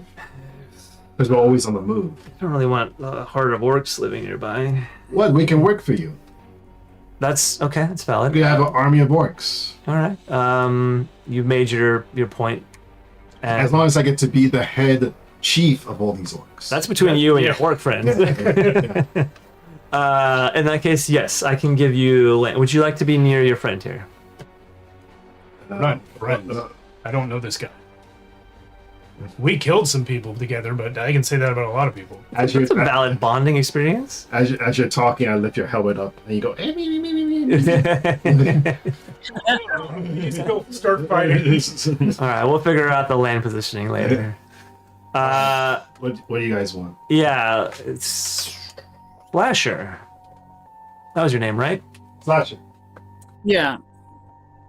What do you want? So,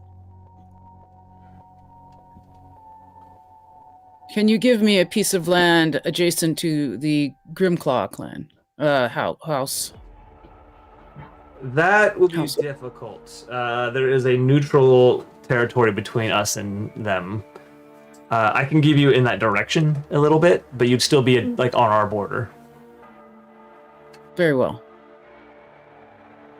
That's what you want? Yeah. Right. Each of these land plots are basically homestead size, by the way. They're not like, you're not getting kilometers, like square kilometers or something.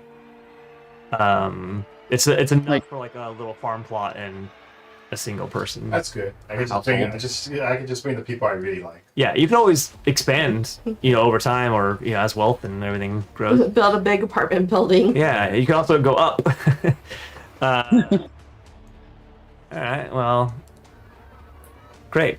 Do you even need land? No, I request free passage through your land so that I might travel to a shrine and make haste to make restitution to my goddess. We don't have any shrines of your goddess in this territory. Free passage through your territory Forever or just right now? Just say forever. forever. Why would it only be right now? As long as you Right? do not become an enemy of the state, then yes, you may pass freely through our lands. Ask her who decides who's an enemy of the state. Who is an enemy? Who decides? Who is the arbiter? That would be the Earl of this land. Earl, what's his name? Earl Amory Astralis. Well, he's never heard of you, so. Yeah. Then Archon 6-7 thanks you for this opportunity to serve. Some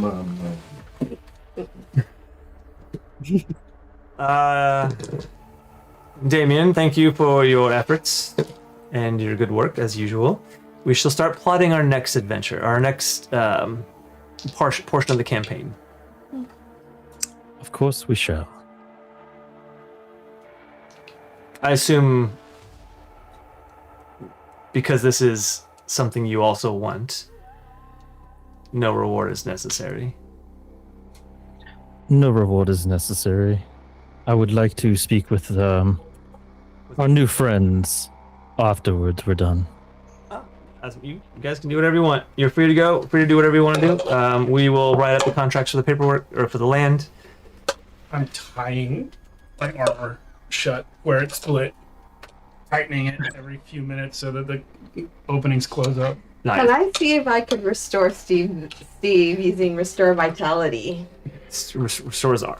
Oh, my stamina. Oh, stamina? Sure. Or healing, or whatever your elephant ears are. My elephant ears, if that could be fixed. But I don't know if you can remove corruption in this game. Actually, I should look that up. I feel like there's spiritual or magical ways to do it, maybe. But hell's probably not the best place to get rid of corruption. That's true. Right. See if I could actually do a spell. That's true. You have not succeeded on a single spell. And that is not going to be a success this session either. Wow. I think you've just incurred more disfavor too. Yeah. Yeah. Did you roll Oh. 6? I rolled. She rolled a 2. Oh my god, so you have another... Oh my That is jeez. 6 d4s I would roll. Your deity is not happy with you No. and hasn't been since we met. I don't think I'm meant to be a healer. Well, your deity is not happy with you because your healing is so unique. your deity appears and it's You like, know- what the hell? Oh, You wait, don't- do those rules apply? If you don't mind skipping all those table rolls, we're a little low on time. I'd like to hear Damien's thing. You go ahead.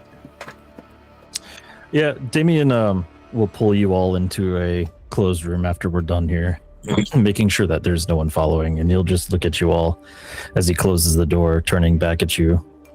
And he will just make you guys... My name is Damien Fraxinus. I am here because I need to get the princess.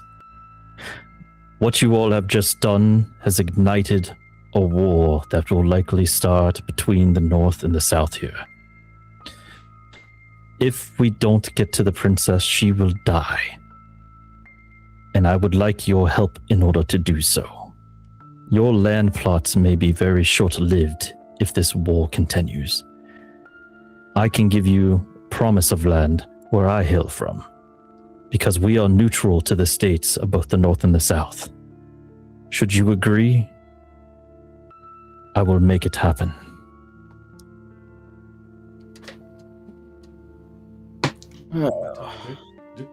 Do we answer that now? Is that like a big Or is that a I cliffhanger? think we leave it. it's like a Cliffhanger. Yeah. Yeah, that's just a TBD option. I like this Yeah. cliffhanger, Damien. I think Torm takes the little finger view that chaos is a ladder, and he's not necessarily against a war happening. Yeah. So I think Torm just leaves silently for now, but I will think about it. Excellent. Well, thank you all for that game. Thank you, Matt. Thank you, Matt. Matt is excellent. I would definitely explore this city more if we had more time. Well, Yeah. I think I'm just going to tell them. Sure. Actually, I'm going to say it off stream. Okay. Okay. Yeah. All right. Sorry, stream. You have to wait for later. to All find out. right. We'll see, Thanks, everyone. We'll see you guys in a little bit for Brimstone.